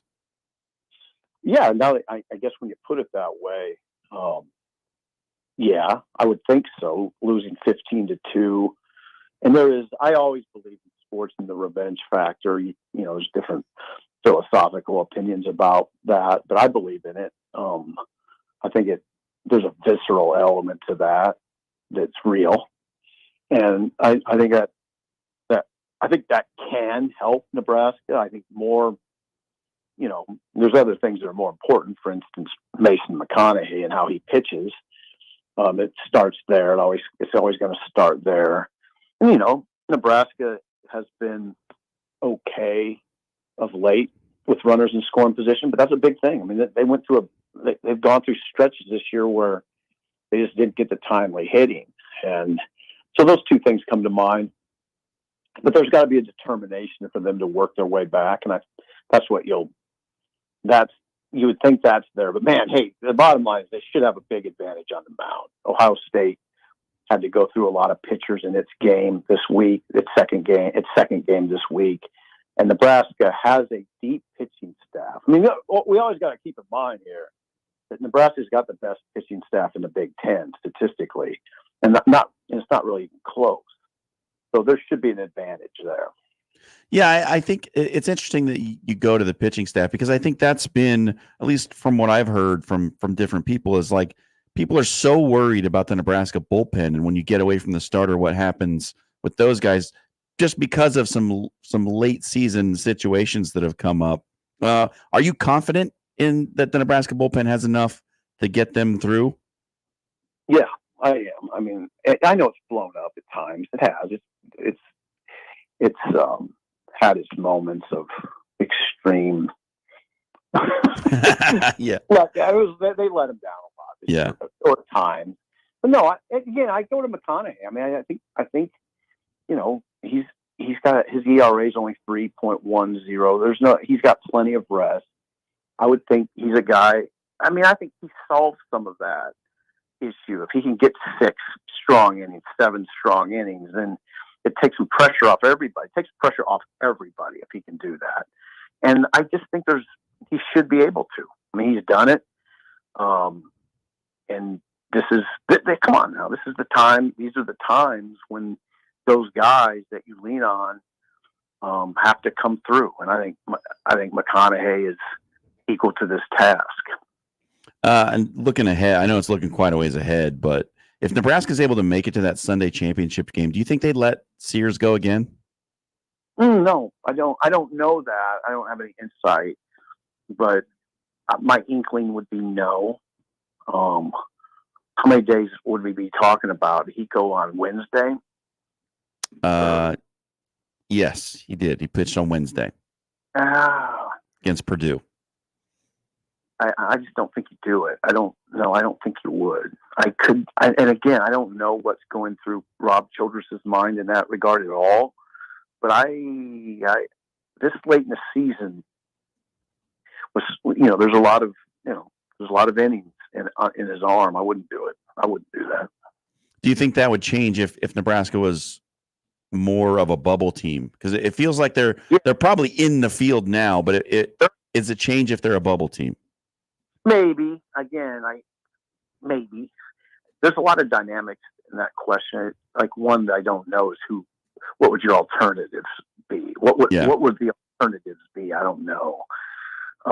They're not a bubble team. Let's make that very clear. They're in. Yep. Nebraska, they're in the NCAA tournament. They're projected as a 2 seed in a regional, and they're safe. So, no, I wouldn't do it. I think Nebraska, part of the reason I say that is because I think they are a dangerous regional team. So I wouldn't want to do anything to jeopardize that. Because of Sears, because of McConaughey, when you have 2 good starters and a capable lineup, it's not a great lineup, but it's capable, they can be dangerous in that setting. Did Iowa get jobbed last night? I don't know.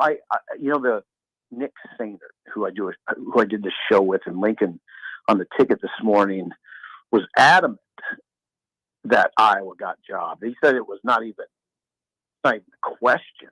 Now, I didn't see it. I know what you're alluding to, obviously, but Nick Sainer, who, by the way, I can invoke his name because he does things with storm chasers. He's the PA expertise, PA, I don't know how, entertainment for the stadium.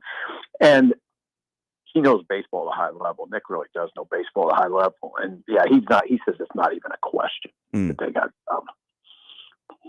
Are you surprised that Penn State's in this spot, having stayed on the winner's side of the bracket as the 8th seed? Oh yeah. Always surprised when the lowest seed does this, but it's good. It's good for the tournament. The fact that you just asked me about it indicates some interest that normally wouldn't be there. Yep. In Penn State baseball, it's great for Penn State baseball. Penn State baseball probably gets very little recognition ever, right? And here we are talking about it on the radio, and people have kind of taken notice of it. I think it's a great story. So Nebraska, Ohio State today. Do you have a feel for this one, Steve? How do you think this one goes down? Yeah, I have a feel for it. I like Nebraska a lot. I think that they're, like I said earlier, where they're at pitching wise compared to Ohio State. I think gives them a big advantage. I think that revenge factor is big. I think they'll just go out and let it all hang out. They're good. Nebraska, this team has been resilient. It's a good team. I mean, you almost got to remind yourself that they won. They won series 12 of the last 14 weekends. Okay, if you just look at weekend series, they've won 12 of the last 14. That's the best pitching staff in the Big Ten. That this team hasn't lost. They haven't lost.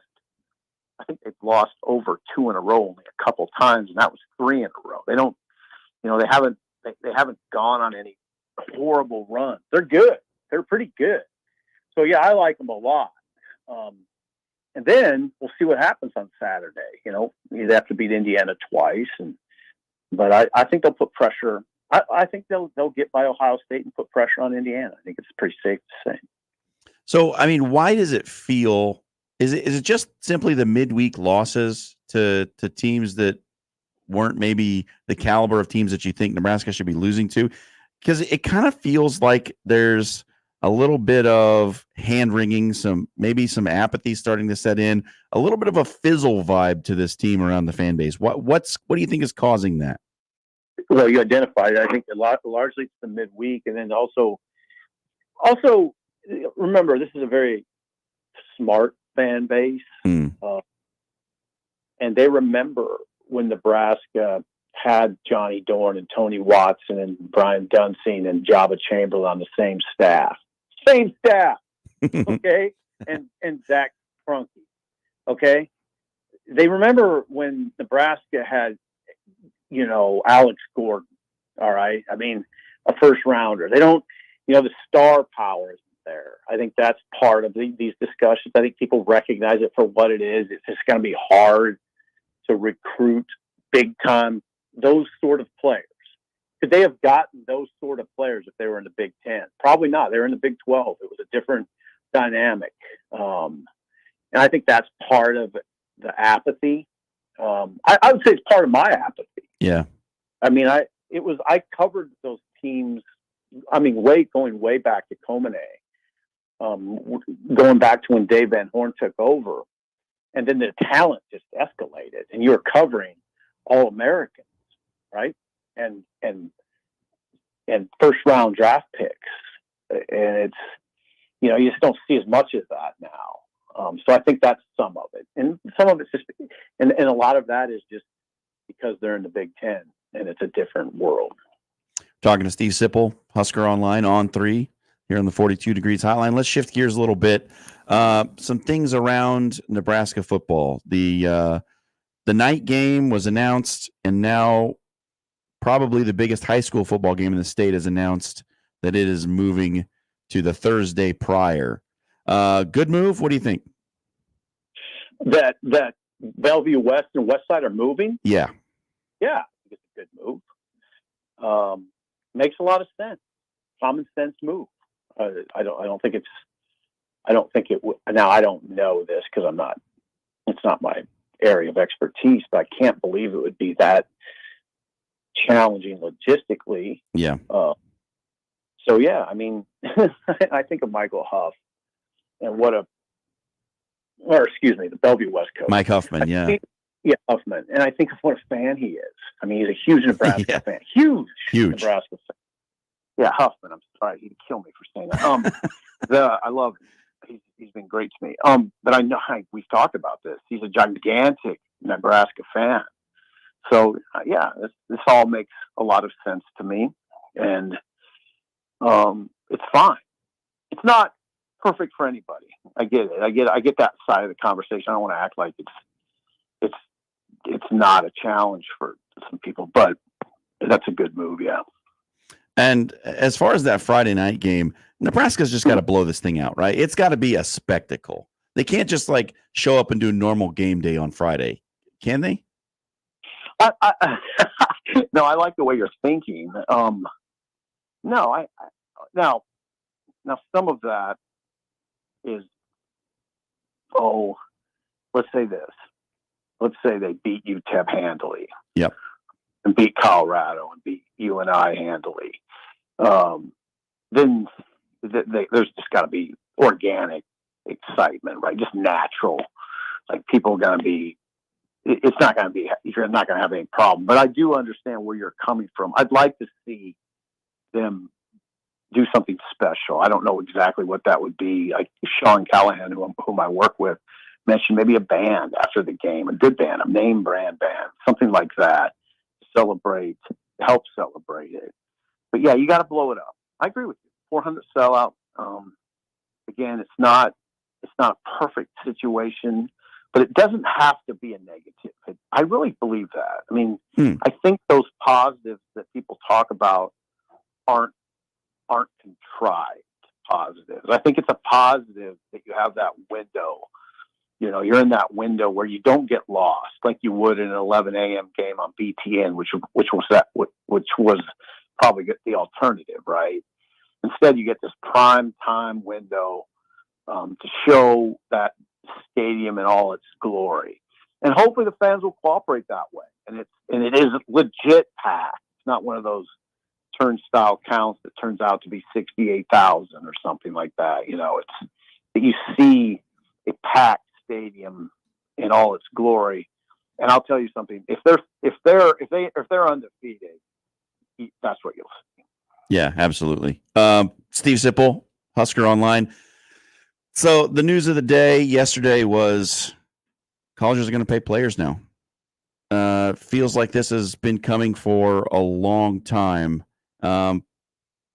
Is this the big change, or is this the start of the big change for college football? Well, yeah. I mean, there's this a settlement in the court case, and I think that is, yeah. I think it's, yeah. To answer your question, yes, I do think the change is now in the works. It's the parties, and when I say parties, I mean the NCAA Board of Governors, which is the highest ranking board in the NCAA, and then when you couple that with the conferences agreeing to settle this House versus NCAA case, that's the first major step towards the destruction of amateurism. Yep. In the college game. That's, say it for what it is. It sounds kind of negative. It doesn't really have to be, because a lot of this conversation is pretty positive. Now there are guidelines now. Now there is a kind of a system that's going to be in place, assuming that the judge, Claudia Wilken, in this case, in the Northern District of California, agrees to that the settlement validates it. So see what happens there. That still has to happen. And then there's a lot of levers that still have to be pulled. But yeah, I would say this was a historic week, for definitely college athletics. So that these principals agreed on this settlement. Yeah, it's historic. I mean, you're moving this revenue sharing that we keep talking about is moving in-house, and I think everybody understands it, and I think that's a step in the right direction, because right now what's going on is sort of hard to understand. Yeah, a lot of confusion. There hasn't been a lot of direction because the NCAA hasn't been allowed to provide any direction. So. Direction. Yeah. Yeah. And I kind of applaud the NCAA in this case. I mean, they looked around the corner, which is something they haven't been doing for a long time. Well, yeah, the alternative would have been interesting to fight this in the court of law and risk. I read what you've read, losing $20 billion, and then going into bankruptcy, which it just would have been a complete colossal mess. But they chose not to roll the dice, which is a pretty obvious choice, I'd say. Yeah. All right, Sip. So you're gonna be watching Big Ten baseball all weekend. Any other plans for the Memorial Day holiday? Oh, I'll speed up. I got Pete's in Lake Manawa. I'm heading up there shortly after this phone call, but I do got to work. I'm definitely going to have to work this weekend. So not a huge, no blowout plan for me. I'll have to work Sunday and Monday. All right. Well, get yourself an Applebee's combo. I don't know about that, but I'll get something good. All right. Sip, thanks for joining us, buddy. All right. Thank you. Have a good one. Appreciate you. That's Steve Sipple of Husker Online, 42 Degrees Hotline. Wide ranging. Sip likes Nebraska. He thinks they're going to take it today. I tend to agree. I think the revenge factor is big. I think it'll be Give me the Huskers. Call me crazy. I think it'll be closer than 15-2. But let's hope so. We'll see. All right. Well, we got to get to a break. And when we come back, it's more of the Connor Happer Show. And it's time to start talking about our topic of the day. Big 8 in memoriam. Where are they now? Big names, big games. We've got them all. 1620, The Zone. My taco pie is really something special, and it can't be imitated. It starts with my zesty taco sauce, seasoned beef, onions, lettuce, tomatoes, mounds of cheddar, and mozzarella cheese. This pie is the real deal. For a limited time, build your own feast with the specialty pizza, like my taco pie, a one-topping pizza, and cinnamon monkey bread. Do yourself a favor and order. Today, Godfather's Pizza. Do it.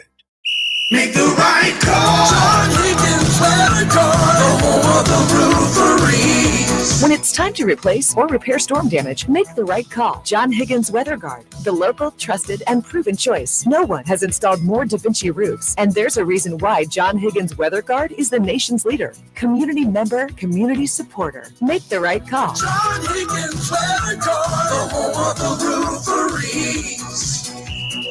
Make the right call.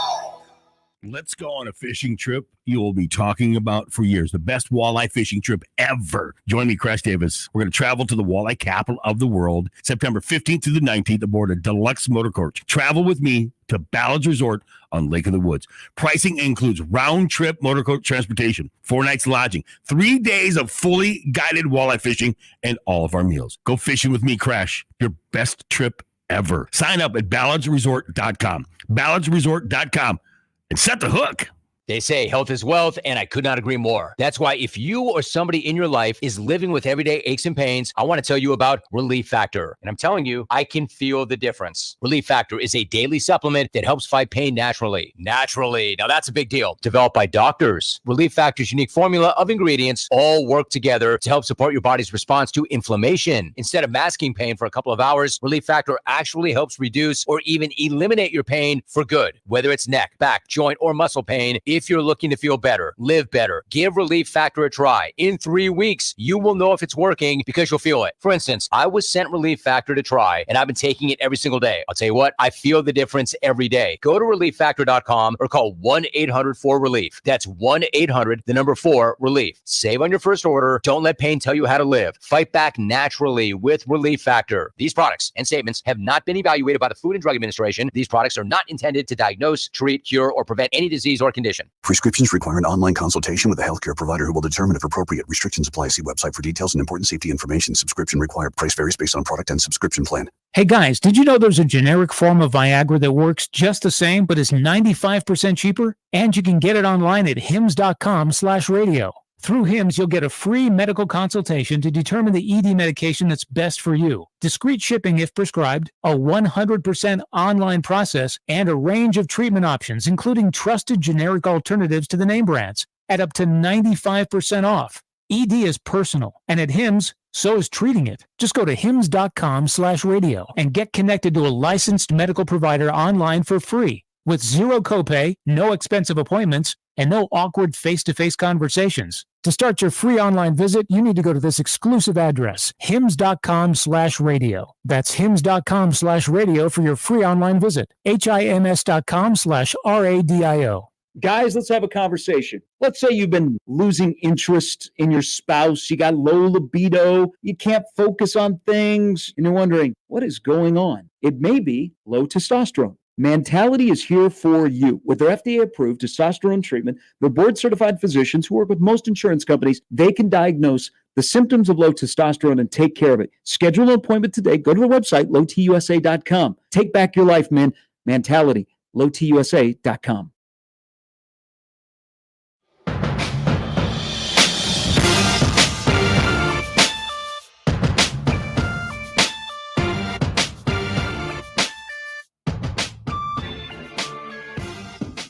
Final hour of the Connor Happer Show of the week. I'm Jon Schriner. That's Peter Krenzer. You can almost taste the holiday weekend.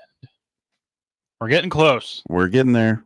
It's coming. Yesterday was the last day of school. Today's the last day of the week. Got an extended holiday. It's the start of summer. Baseball. It's all happening. So, however you are choosing to celebrate this weekend, I'm curious how many people just said, you know what, I'll take a half day. Let's go down to Do it. Charles Schwab Let's Field head out. and watch the game. Sure, it'll be a pretty good or a crowd. full day and get started on the weekend early. Why not? Why not? The smart people take their PTO around holidays. Like, Yeah. Not a bad idea. all right, here's something that I dreamed up today. Because it's Memorial Day, we're remembering the fallen, remembering the past, trying to take stock of where we've come from. I said, wonder what it would be like to look at all those old Big 8 teams and see where they've come. Where have they been since the Big 8? So this is Big 8 in memoriam. And I have looked at all these teams and used a metric of sort of the last couple of years, where they were at the last couple of years of the Big 8 and where I think those programs are today, like right now. Are they better or are they worse? I chose not to say like, oh, they're in the same place. I didn't. We're drawing a line in the sand. You're either better or worse, right? You're better off or you're worse off. And where are they trending currently? Because I think it's also important to recognize that a team might be better or worse than where they were before, but they might also be ascending or descending from that position. So it's a two-pronged rating here. Better or worse, trending up, trending down, or trending sideways. I couldn't eliminate the sideways on the trending because I think there are a couple of teams that are just like in kind of a holding pattern, and we'll get to that. First up is Iowa State. At the end of the Big 8, Iowa State was bad. They went 1-12 in conference play. 1-12-1 in conference play over the final 2 years of Big 8 play. Iowa State today is much better, so they get a better rating on where they are. Iowa State found itself ranked as high as, well, they finished 9th in 2020. They've been ranked in the top 25 fairly consistently over the past 4 years. And Matt Campbell has given that program relevance on the national scene. So Iowa State, I think it's a no-brainer. This team is better. but they are trending a bit sideways. They're kind of in a holding pattern. I don't think they're getting better. I don't think they're necessarily getting worse. Iowa State is in a good place. And sort of the genesis here is, would this team go back to the way things were? Would they go back to the old Big Eight? And I think the answer from Ames would be a resounding no way. This team that program is so much better off now than what they were in 94, 95 when the Big Eight ended. They were a laughingstock. Mm-hmm. That was one of the worst Division I programs in the country that was in a major conference. They were bad. And now, that's a reasonably good team with a reasonably good coach that a lot of people try to hire out of Ames every year. So for Iowa State, 100% they are better. And the trend for them, 7-6 a year ago.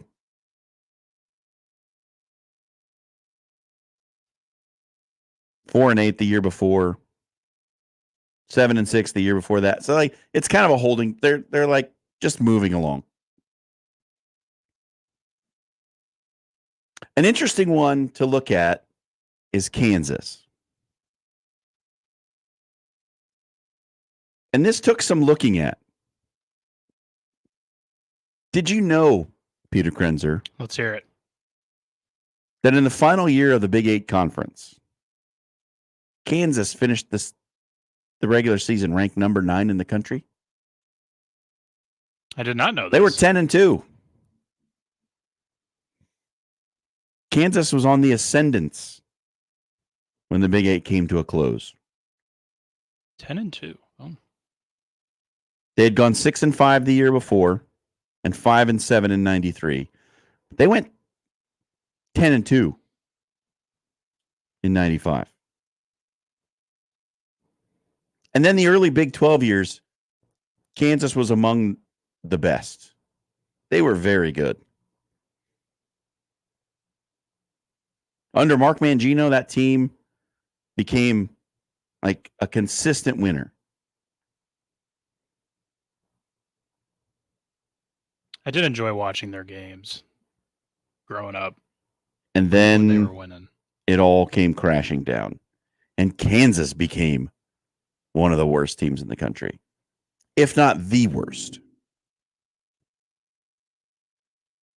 And so this is an interesting one to try to judge, because as we sit here today, is Kansas better off than they were at the end of the Big Eight? Is that program better? Well, they finished last year ranked in the top 25. They were 23rd, but that's not ninth. What would Jimmy think?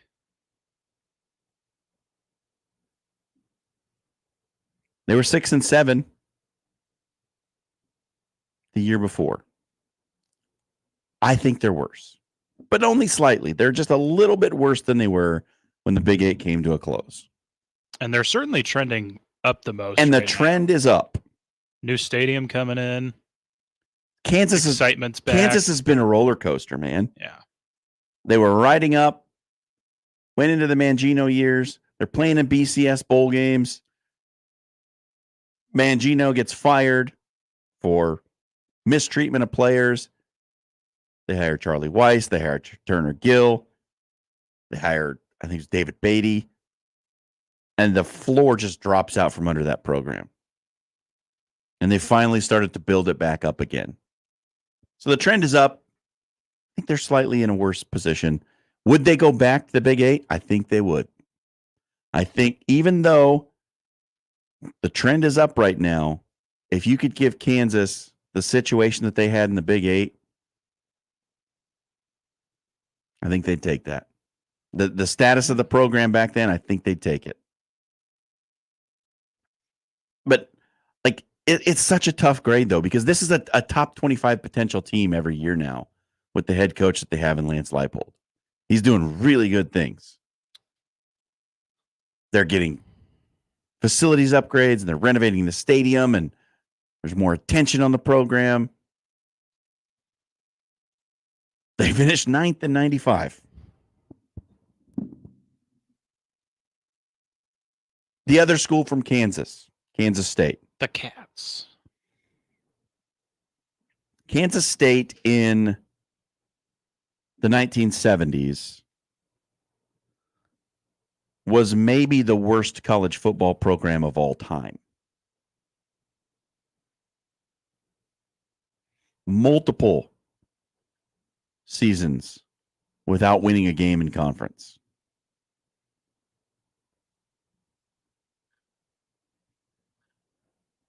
But that started to change in the 90s when Bill Snyder came to town. Numerous top 25 finishes, a few top 10 finishes. They were great moving into the Big 12. And again, the legend leaves and the bottom falls out. Kansas State is in a worse spot than they were at the end of the Big 8. Kansas State finished the 95 season number 7. They were also 10-2.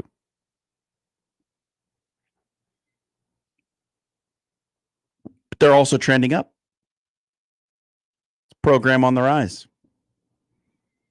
The Big 12 made K-State into a household name after decades of irrelevance. And now Chris Kleiman's got them in a really good place as well. Still currently worse off than they were at the end of the Big 8. And if you ask Kansas State, would they go back to that? I don't think so. Even though they're worse off, I don't think so. Because they have made such a push forward in the national conversation. I don't think they'd go back to that. I'd agree with that. Another team that is worse off than when the Big 8 ended is Colorado. The Buffaloes. Colorado had a decent stretch after the Big 8 ended. They had a great stretch at the end of the Big 8. They were a consistent top 5 team. Won a national championship in 90. Had a pretty good time in the Big 12. They were a good team. The thing that happened, the move to the Pac-12 for Colorado was disastrous. It just ruined everything that they had put together in Colorado. So they're worse. And their trend right now, the national media will tell you that's a team on the rise. No, that team's trending sideways. Because it's hard to trend down from where they've been. They're just sort of bouncing along the bottom, in my opinion. They're not going up. Dion's generating a lot of clicks, but not generating a lot of wins.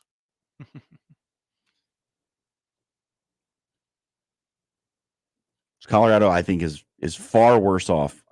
It's not even a debate. Colorado's far worse off.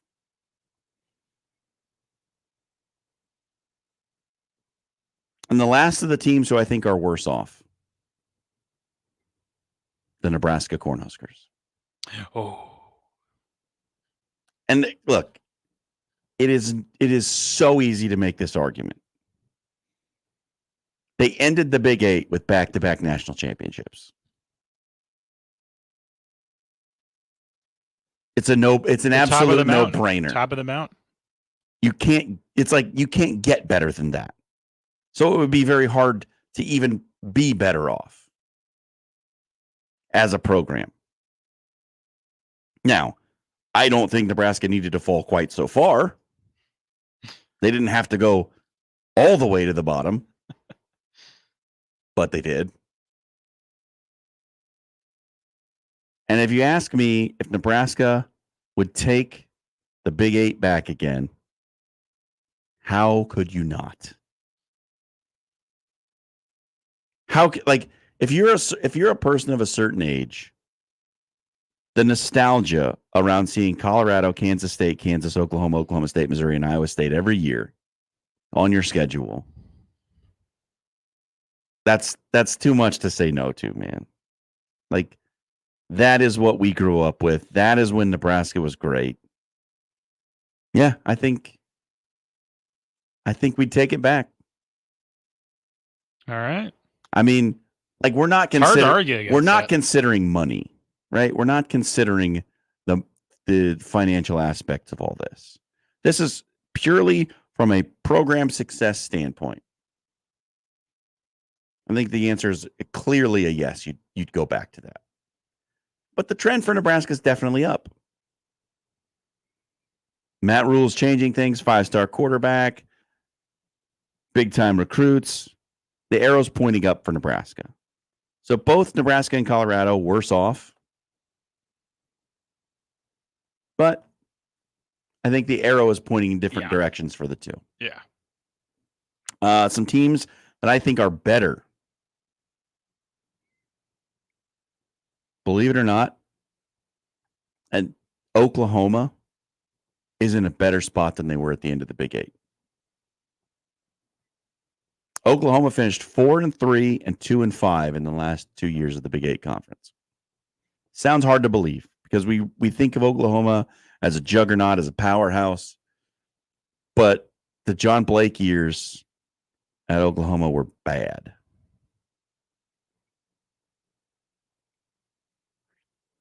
Then the Big 12 happened. Then Bob Stoops happened. And Oklahoma got good again. So they're in a better spot. However, the arrow for Oklahoma is pointing down, in my opinion. Bob Stoops is gone. Lincoln Riley left for USC. And you're moving into the SEC, where you are no longer the big dog. I mean, the SEC is going to be much tougher than where they came from. They will not rule the roost. It's going to be hard.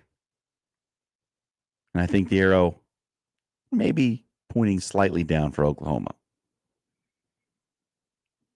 Oklahoma State.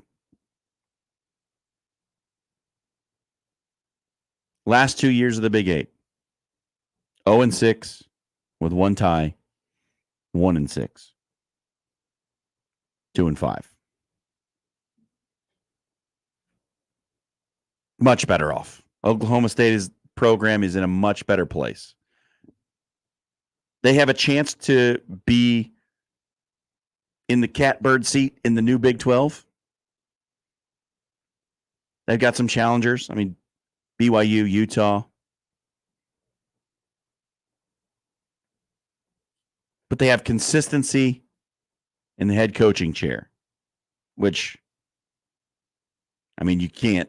A lot of value. You can't put a premium on that. A lot of value in that. They've had just a solid program, which is not where they were 30 years ago. And then you got Missouri. MIZ. Missouri at the end of the Big 8 was not good. 94-95, they went 2-5 and 1-6. They had just been sort of a middle of the pack team for the better part of a decade.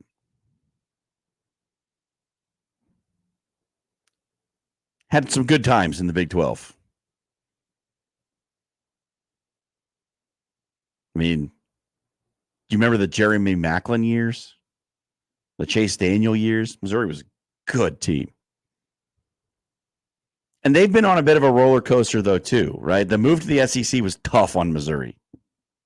They went through some lean years. There's some head scratching at that move. But yeah. It's a tough transition going. But today, right now, south.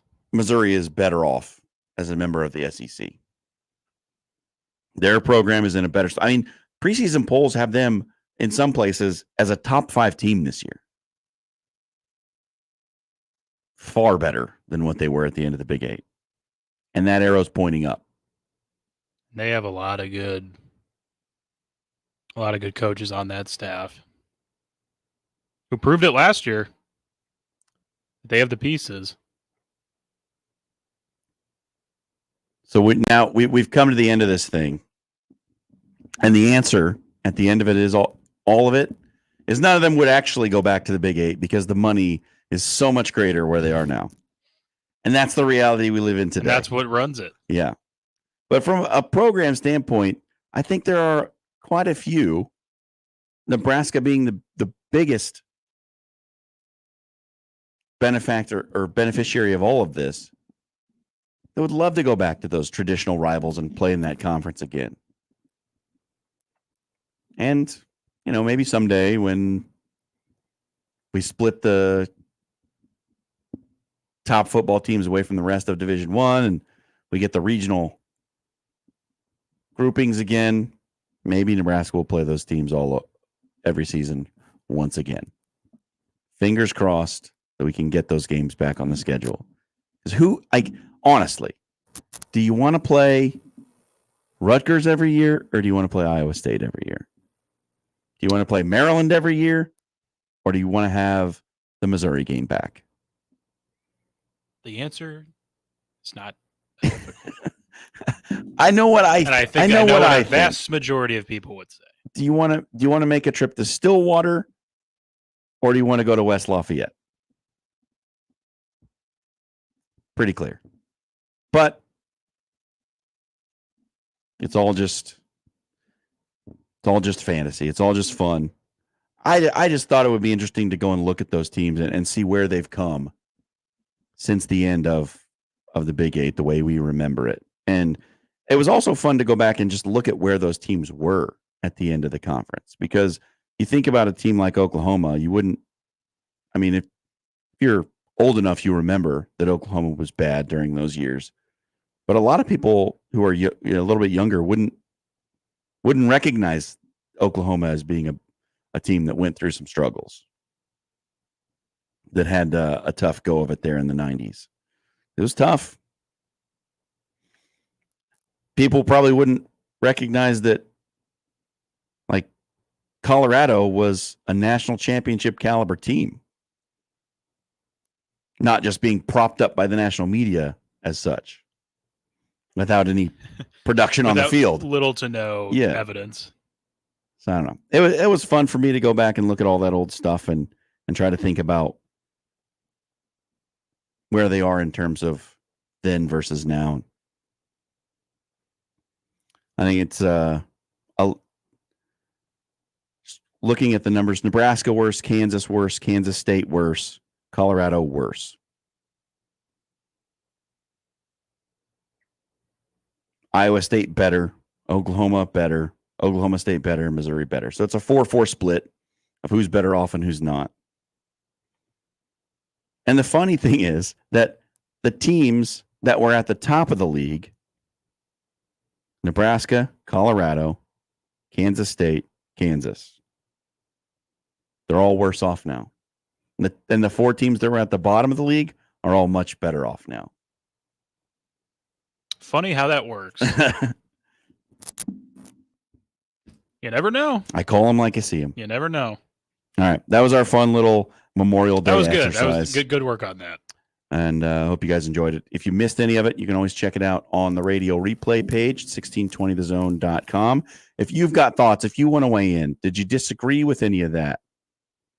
Did you like that exercise? Did you hate it? Let me know. I'm here. 402-951-1620. We got more. We'll finish out this final hour of the week here on the Connor Happer Show, 1620 The Zone. Live from the Host Coffee Studio, this is 1620 The Zone. Equitable Bank. We take banking personally. EquitableOnline.com. It's golf season, and that means it's time to start betting like a pro with the world's largest sportsbook right at your fingertips. Circus Sports Iowa. It's sports betting the way it should be. The odds makers with the lowest holds and the best odds for every tournament. Plus, high betting limits, exceptional customer service, and more. Fund and bet like a pro anywhere, anytime. It's never been easier. Get ready for all the biggest golf tournaments with Circus Sports Iowa. Visit circusports.com today. If you or someone you know may have a problem with gambling, call 1-800-238-7633. When it comes to concrete repair, Everlevel has some serious game. Coach Greg McDermott here to coach you on why you should choose Everlevel Concrete Repair. They've got the fundamentals to fix your cracked and uneven concrete, and their products will give you the best defense against future damage. It's a fraction of the price compared to replacement, and their solutions come with a long-term transferable warranty. Working with Everlevel is a slam dunk. Call Everlevel Concrete Repair today for your free inspection. Enjoy huge store-wide savings during NFM's Memorial Day weekend sale. Take an extra 10% off the current price on furniture, flooring, and more. Plus, save on appliances, electronics, and mattresses via mail-in rebate. Get $100 off when you buy 2, $500 when you buy 5, and save $1,000 when you buy 8. The more you buy, the more you save. We're open late this weekend, so you can shop legendary low prices during NFM's Memorial Day sale. Store closed Memorial Day. Some exclusions apply. See store for details. Hey, baseball fans, join the Blur Tailgate at Hilton Omaha this June for our 12th annual hospitality event during the College Baseball Championship Series. Book an experience for your clients or employees with an inclusive bar, buffet, TVs, music, and tailgate games. Secure your spot today and let Blur Events take care of all the work so you can enjoy the day. Plus, we're just steps away from Charles Schwab Field. Visit blurevents.com to book your group, buy tickets, or learn about sponsorships. That's blurevents.com, your college baseball and football tailgate destination. Got the happy hour blues? Get to Cops for happy hour relief with 2 happy hours from 3 to 6 p.m. and 8:30 p.m. till close Sunday through Friday. Cops serves 24-ounce domestic drafts for just $3 and 24-ounce craft drafts for only $4, plus $2 off appetizers. The restaurant that offers great pizza, burgers, and tasty charred wings now offers 2 great happy hours. Visit Cops today at 180th and Center, the Shadow Lake Town Center, and 72nd and Jones, or click copspizza.com. Cops, pizza, and so much more. Let's go on a fishing trip you will be talking about for years. The best walleye fishing trip ever. Join me, Crash Davis. We're going to travel to the walleye capital of the world, September 15th through the 19th aboard a deluxe motor coach. Travel with me to Ballard's Resort on Lake of the Woods. Pricing includes round-trip motor coach transportation, 4 nights lodging, 3 days of fully guided walleye fishing, and all of our meals. Go fishing with me, Crash. Your best trip ever. Sign up at ballardsresort.com. ballardsresort.com. And set the hook. Tickets for less. Best seats, best prices, no service fees. Shop ticketsforless.com. KOZN Bellevue, Omaha, Council Bluffs. This is 1620 The Zone.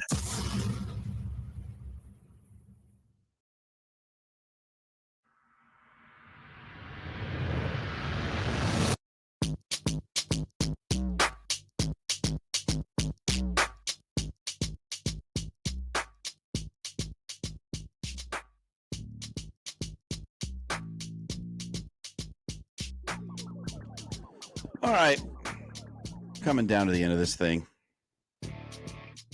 About, I don't know, 30 minutes or so left before we get to the crossover with John and Josh. And Peter, you pointed this out earlier. And I was going to save it if we had time. We did end up having time to talk about it. You know that guy, Leo Messi? I've heard of him. He plays for that MLS team in Miami that's been breaking attendance records every time they play somewhere else. He's pretty good at soccer. Mm-hmm. The Vancouver Whitecaps had to send a message to their fans to say that, oh, by the way, when we play Inter Miami later this month, Messi and Suarez will not be coming. Vancouver sold out the game like almost instantly. Over 50,000 fans are expected to be in attendance, which is more than maxes out their stadium capacity. They were going to throw a street party so that everyone who wanted to be involved in the festivities but couldn't get a ticket could still be there and say they were in the same vicinity as Messi. But Messi will not be playing in the game. The statement there's a line in it that is it's a little bit bitter. Let's see if you can catch it. Here's the quote from the statement. While we haven't received an official update on the availability of Leo Messi, Luis Suarez, and Sergio Busquets for this weekend, we understand that they will not make this trip. Unfortunately, we have no control over who plays for our opponent, and it was important for us to communicate to our fans as soon as possible. Is there some secret shade in there? Maybe a little. Maybe a little. And they're not injured. That's the interesting bit here. Is Messi, Suarez, Busquets, none of them are out due to injury. They're just not going to Vancouver. Oh, we're going to Vancouver? Nah, I'm good. We'll stay here in Miami. And what is the passport situation? Do they need a visa? Because Messi is from Argentina, Suarez is from Uruguay, and Busquets is from Spain. Do they need special visas to get into Canada? Shouldn't the team be handling? That can't be the reason, right? I think it may be another consequence of this American soccer calendar, where we're heading into the summer. These guys have major tournaments coming up. They do. And I almost wonder if there's been some directives coming down from Argentina, Spain, etc., Uruguay. I don't know. I think all those guys are retired from their national teams, though. But could you imagine? Is Suarez done with Uruguay? I thought so. I know Messi still wants to go with Argentina. Well, we'll see. But I was just thinking about it in terms of a passport issue. Could you imagine that plane landing in Vancouver and getting off the plane and the passport control agent's like, oh, let me look here. Where's your visa? I don't have a visa. Oh, I'm sorry. You're Welcome to Canada. You're not going to be admitted into the country. Welcome to Canada. Goodbye. How terrible would that be if you're a professional athlete and your team forgot to get you a visa when you got off the plane, and then you have to spend the weekend in the airport while they go play? I imagine they'd find a way to get them out of there, but it's still a funny visual to imagine that a professional soccer player doesn't have a visa and gets stopped by passport control at the border. The most global game, yeah, you would think. Who are you? No issues there. Who are you? Who's Lionel? Who's Lionel? Are you traveling Where are you? Are you a part of this Inter Miami? Luis? Is there a Luis? I'm sorry, gentlemen. It's just not going to happen. You're going to have to return to the plane. I would imagine there's going to be some upset people in Vancouver.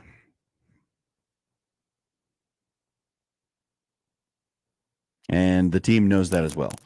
Here's the other quote. We know that there will also be a lot of disappointed fans. We remain committed to making this a special experience for everyone. It's still going to be an incredible atmosphere and celebration of soccer for our city. We have amazing fans. We have a good team. And Saturday's match is a very important home game for us. But you know, you don't have Vancouver. You don't have Lionel Messi playing in the game.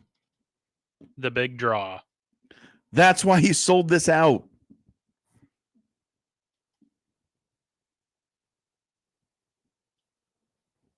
Would a 50% discount on concessions?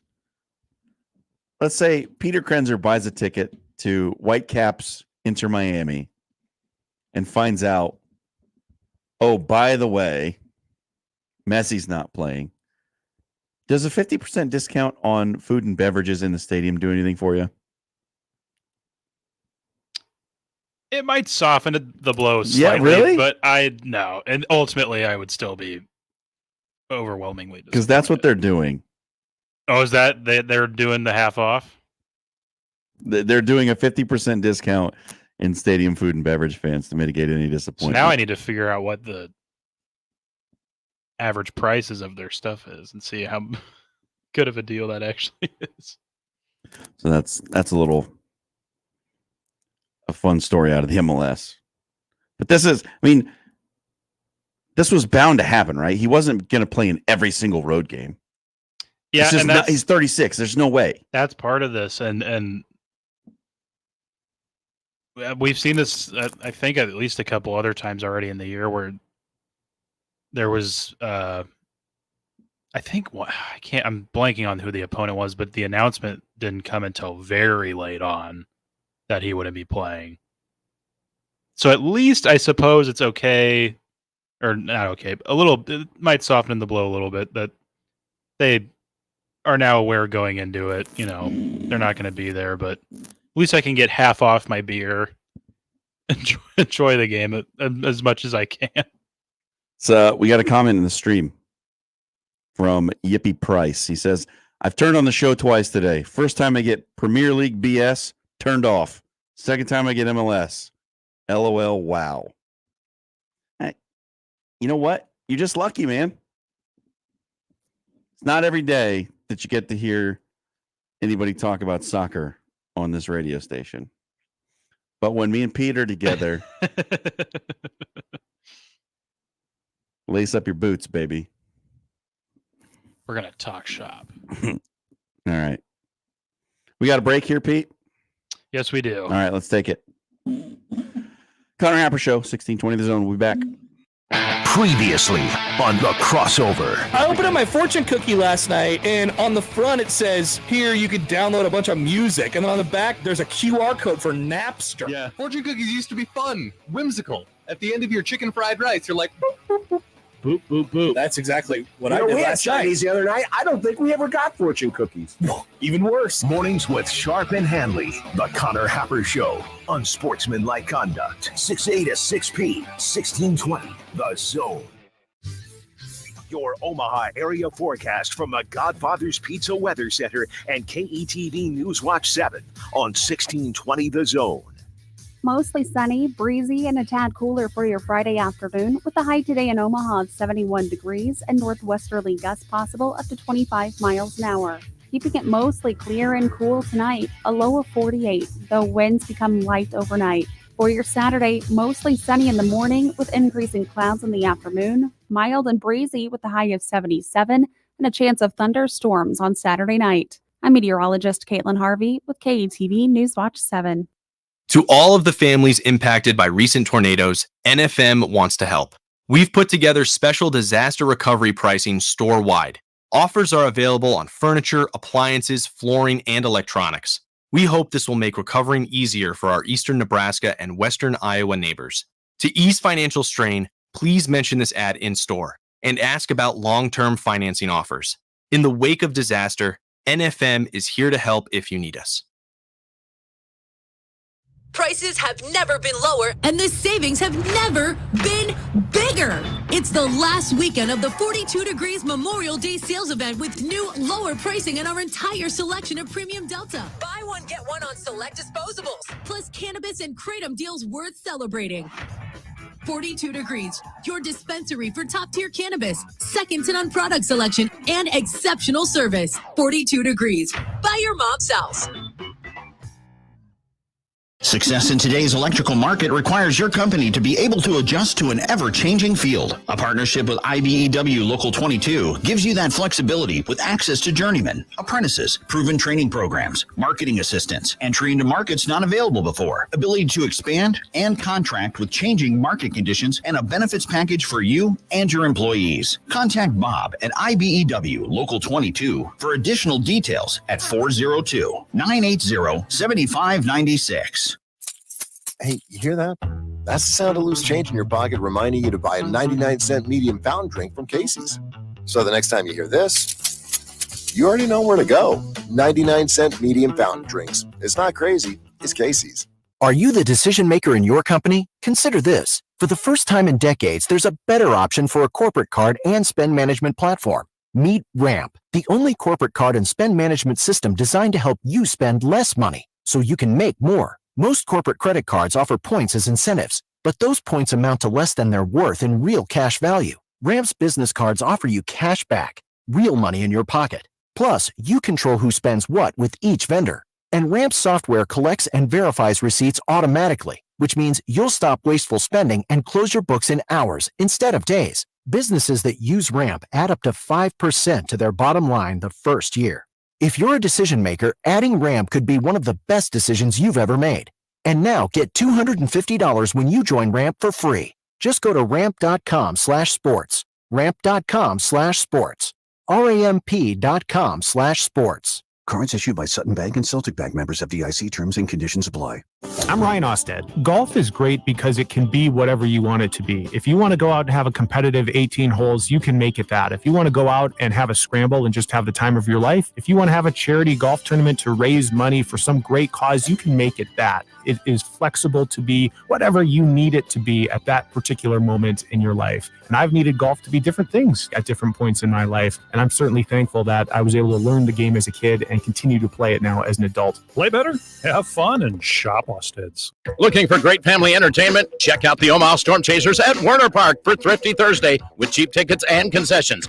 Or Sunday Family Fun Days with free entertainment for kids 12 and under, including face painters, balloon artists, or wildlife encounters. Sign up for the Little Chasers Club to get free tickets to Sunday home games. For details, visit OmahaStormChasers.com. That's OmahaStormChasers.com. Omaha Storm Chasers family. Everyone get on your feet, stir up the storm, we're family. Email us on the Equitable inbox with whatever is on your mind. The Zone inbox is brought to you by Equitable Bank. We take banking personally. You can hit me up, agree, disagree, tell me your thoughts on life at Hanley at 1620thezone.com. We want to hear from you on the Equitable Bank Zone inbox.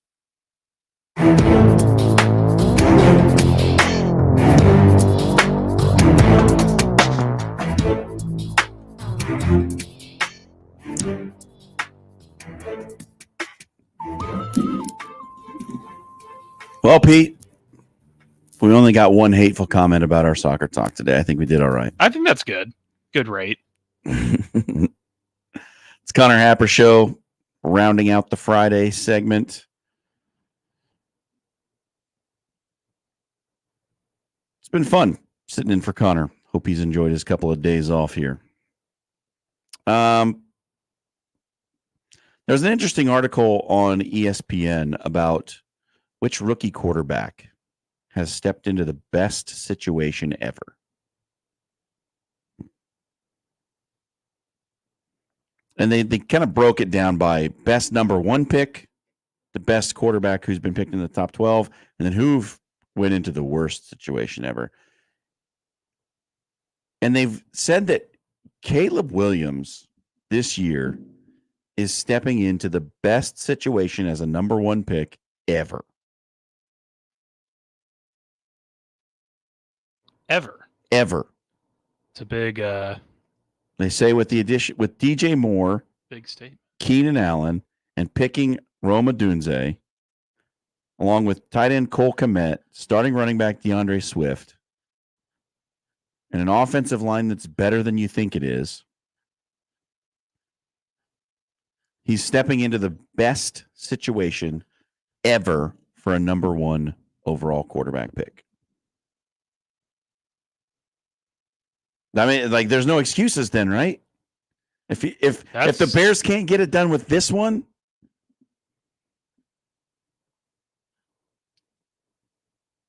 but that's the big statement. It's a huge statement. By the way, Matthew Stafford came in at number 2 in 2009. Burrow in 2020 was the third best. Eli Manning in 2004, and Jameis Winston in 2015, which I thought was weird. And they had Mike Evans and Vincent Jackson at the time.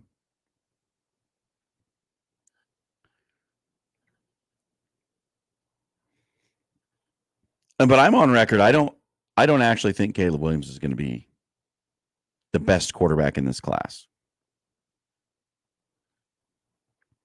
Even with all those weapons. Like, apologies to Nick Hanley, but it's the Bears.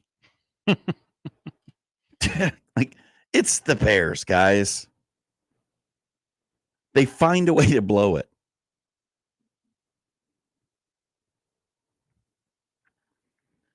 He is not the best of all time for any player. He's the best at number one. The best ever situation for a rookie quarterback picked in the top 12 goes to Dante Culpepper. And it's hard to disagree when you have Randy Moss, Chris Carter, and Jake Reed as your wide receivers. Two of the best to ever do it, and an underrated guy. And then you had Robert Smith at running back. He didn't play his rookie year, but he had the best situation ever. The worst, if you're wondering who the worst situation was, it's not hard to figure it out. It's David Carr. Yeah. He was sacked 76 times with a terrible offensive line. He had wide receivers that you have never heard of. Jabbar Gaffney was a rookie. Jawan Dawson and Avion Black. His running back was a 4th-round rookie. Or no, it was a 4th-round pick the year prior and came over from the Patriots, Jabari Holloway. I mean, that's bad. But going back to the Caleb Williams discussion, what is going to be the discussion if he's not all that good? Because they've already said it's that article is going to be the first thing pulled up. Right. There's going to be heads rolling very quickly. Like, if the Bears don't start the first 4 games with a winning record, I'm saying, like, even if they're 2-2 and it doesn't look good, people are getting fired. Oh yeah. Oh yeah. They have built this thing now with the expectation that they're going to win, and like butts are on the line. Especially now, like when the media is coming out putting this much pressure on and saying, you're stepping in, young man, to the best situation ever for a number 1 quarterback.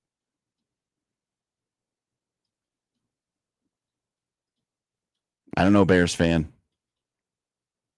Does this make you nervous? As if it was me, if I'm a Bears fan right now, I'm nervous about this because this is just more pressure. Because now expectations are that the Bears are supposed to be good. People haven't expected the Bears to be good for a while.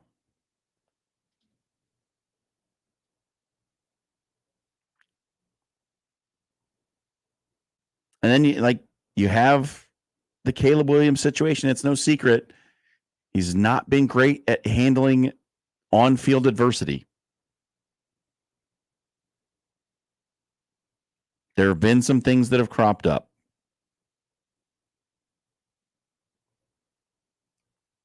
But we'll see. What do you think, Bears fan?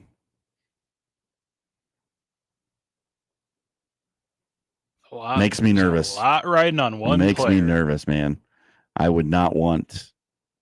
I would almost rather, if it's me as a fan, step into a middling situation. Then if he looks good, then it's like, okay, he did great. It was good. He performed well despite not having a serious amount of talent around him. If he steps in and has a load of talent around him and it doesn't look right, oh boy. Now you've got big trouble. And I guess, maybe we're playing the what if game a little bit, but what if?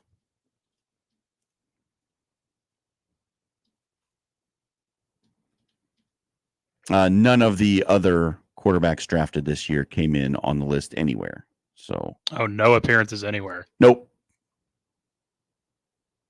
I thought, my team, Washington, drafting Jaden Daniels, he comes into kind of a middling situation. You've got Terry McLaurin, who's pretty good. Jahan Dotson's okay. But the pieces around him probably not enough to have sky-high expectations. Bo Nix is coming into a situation in Denver that, I don't know. Again, it's like, it's okay. Drake May could be going into a really bad situation with the Patriots. I don't know if they have a clue what to do. We might look back on that one in a few years and put him in that top 10 of worst situations. Drew Bledsoe in 93 with the Patriots makes a worst. Kerry Collins with the Panthers in 95. Ryan Leaf in 98 with the Chargers. And then all the way back in 92, David Klingler the Bengals. The Drake May situation in New England is one that I think could make that list down the road, because it doesn't look good, especially with a new head coach who's a defensive guy and has never been a head coach before. Might end up looking back on that one as a pretty bad situation. Pretty bad, to quote Larry David. All right. We got one more break here. We'll come back, give you the rundown of the poll questions we generated today. Do you have what to watch, Peter? Yeah, we'll have a few things. All right. We'll do that on the other side of this break. For the Jays, the Huskers, and even you Jayskers, we are 1620, The Zone. Hey, baseball fans, join the Blur Tailgate at Hilton Omaha this June for our 12th annual hospitality event during the College Baseball Championship Series. Book an experience for your clients or employees with an inclusive bar, buffet, TVs, music, and tailgate games. Secure your spot today and let Blur Events take care of all the work so you can enjoy the day. Plus, we're just steps away from Charles Schwab Field. Visit blurevents.com to book your group, buy tickets, or learn about sponsorships. That's blurevents.com, your college baseball and football tailgate destination. McSitley Restaurant by Chef Alberto Cardenas offers you an authentic Mexican cuisine experience with the traditional flavors of your favorite Mexican dishes with an innovative touch. At McSitley Restaurant, they offer you the experience of tasting Mexico in every bite. The best tacos, birria, quesadillas, and more. Visit them at McSitley Restaurant in downtown Omaha at 16th and Harney, and look them up on Facebook at McSitley Restaurant or call 531-772-0550 to order. To all of the families impacted by recent tornadoes, NFM wants to help. We've put together special disaster recovery pricing store-wide. Offers are available on furniture, appliances, flooring, and electronics. We hope this will make recovering easier for our eastern Nebraska and western Iowa neighbors. To ease financial strain, please mention this ad in store and ask about long-term financing offers. In the wake of disaster, NFM is here to help if you need us. The Nebraska Lottery presents 5 reasons the dollar bill is so great. First, it's always there when you need it. You can always find one folded up in your pocket just waiting to get you out of a jam. Second, it's humble. It doesn't strut around like a 50 or 100 waiting for people to compliment it.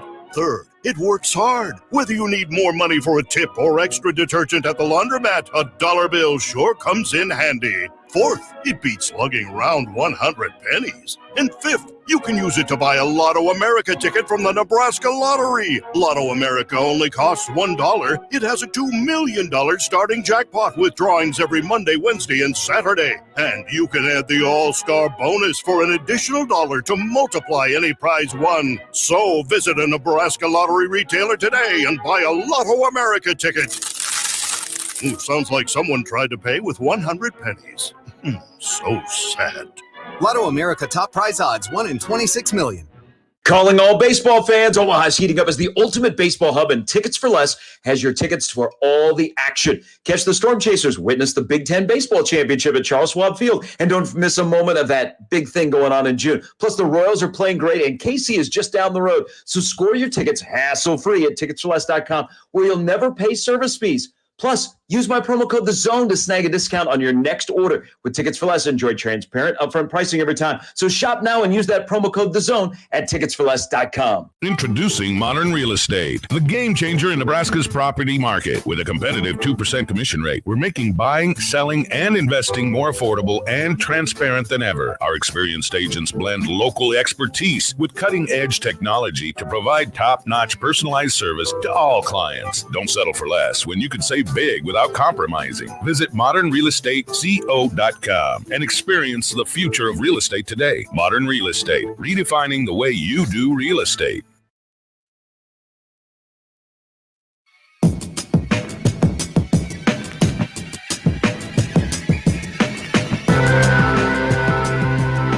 Not these guys again.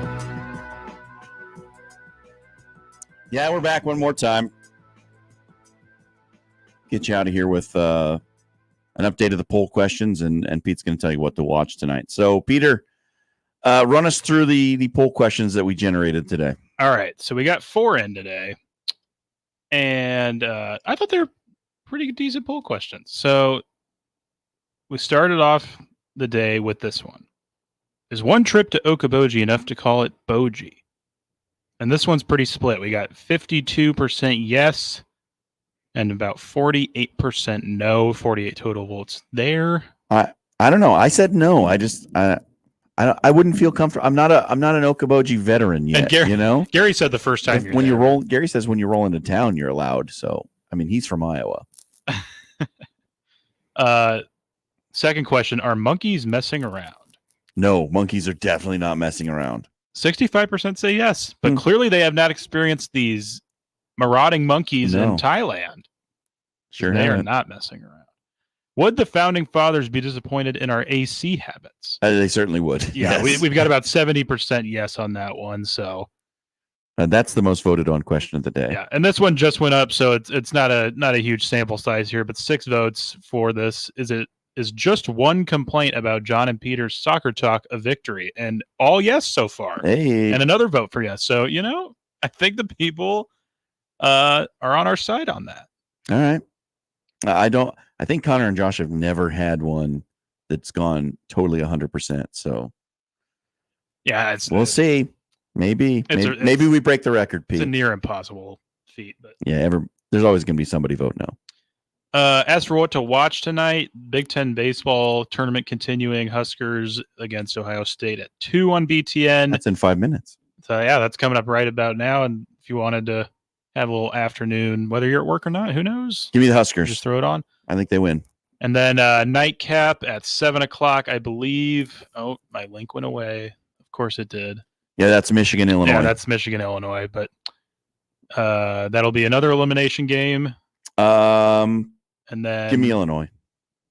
Yeah, I like Illinois in that one. Michigan lost in a little too deflating a fashion. Game 2, West Finals, Mavericks, Wolves. Mavericks stole game 1. Wolves trying to bounce back. That's at 7:30 tonight on TNT. I'm going to pick it, even though I won't watch it. T-Wolves. Yeah, I think they'll even it up.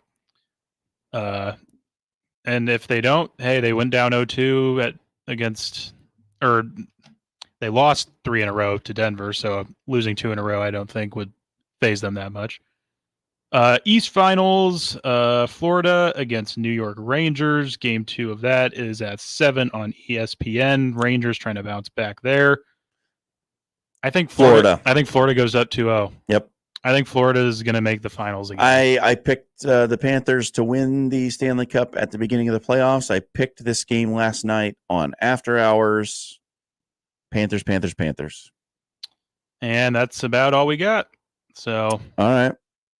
Finishing it off there. Yeah, and you got the rest of the weekend slate in the Big Ten baseball tournament as well. Yeah. That'll take us through Sunday. And then selection show Monday. Yep.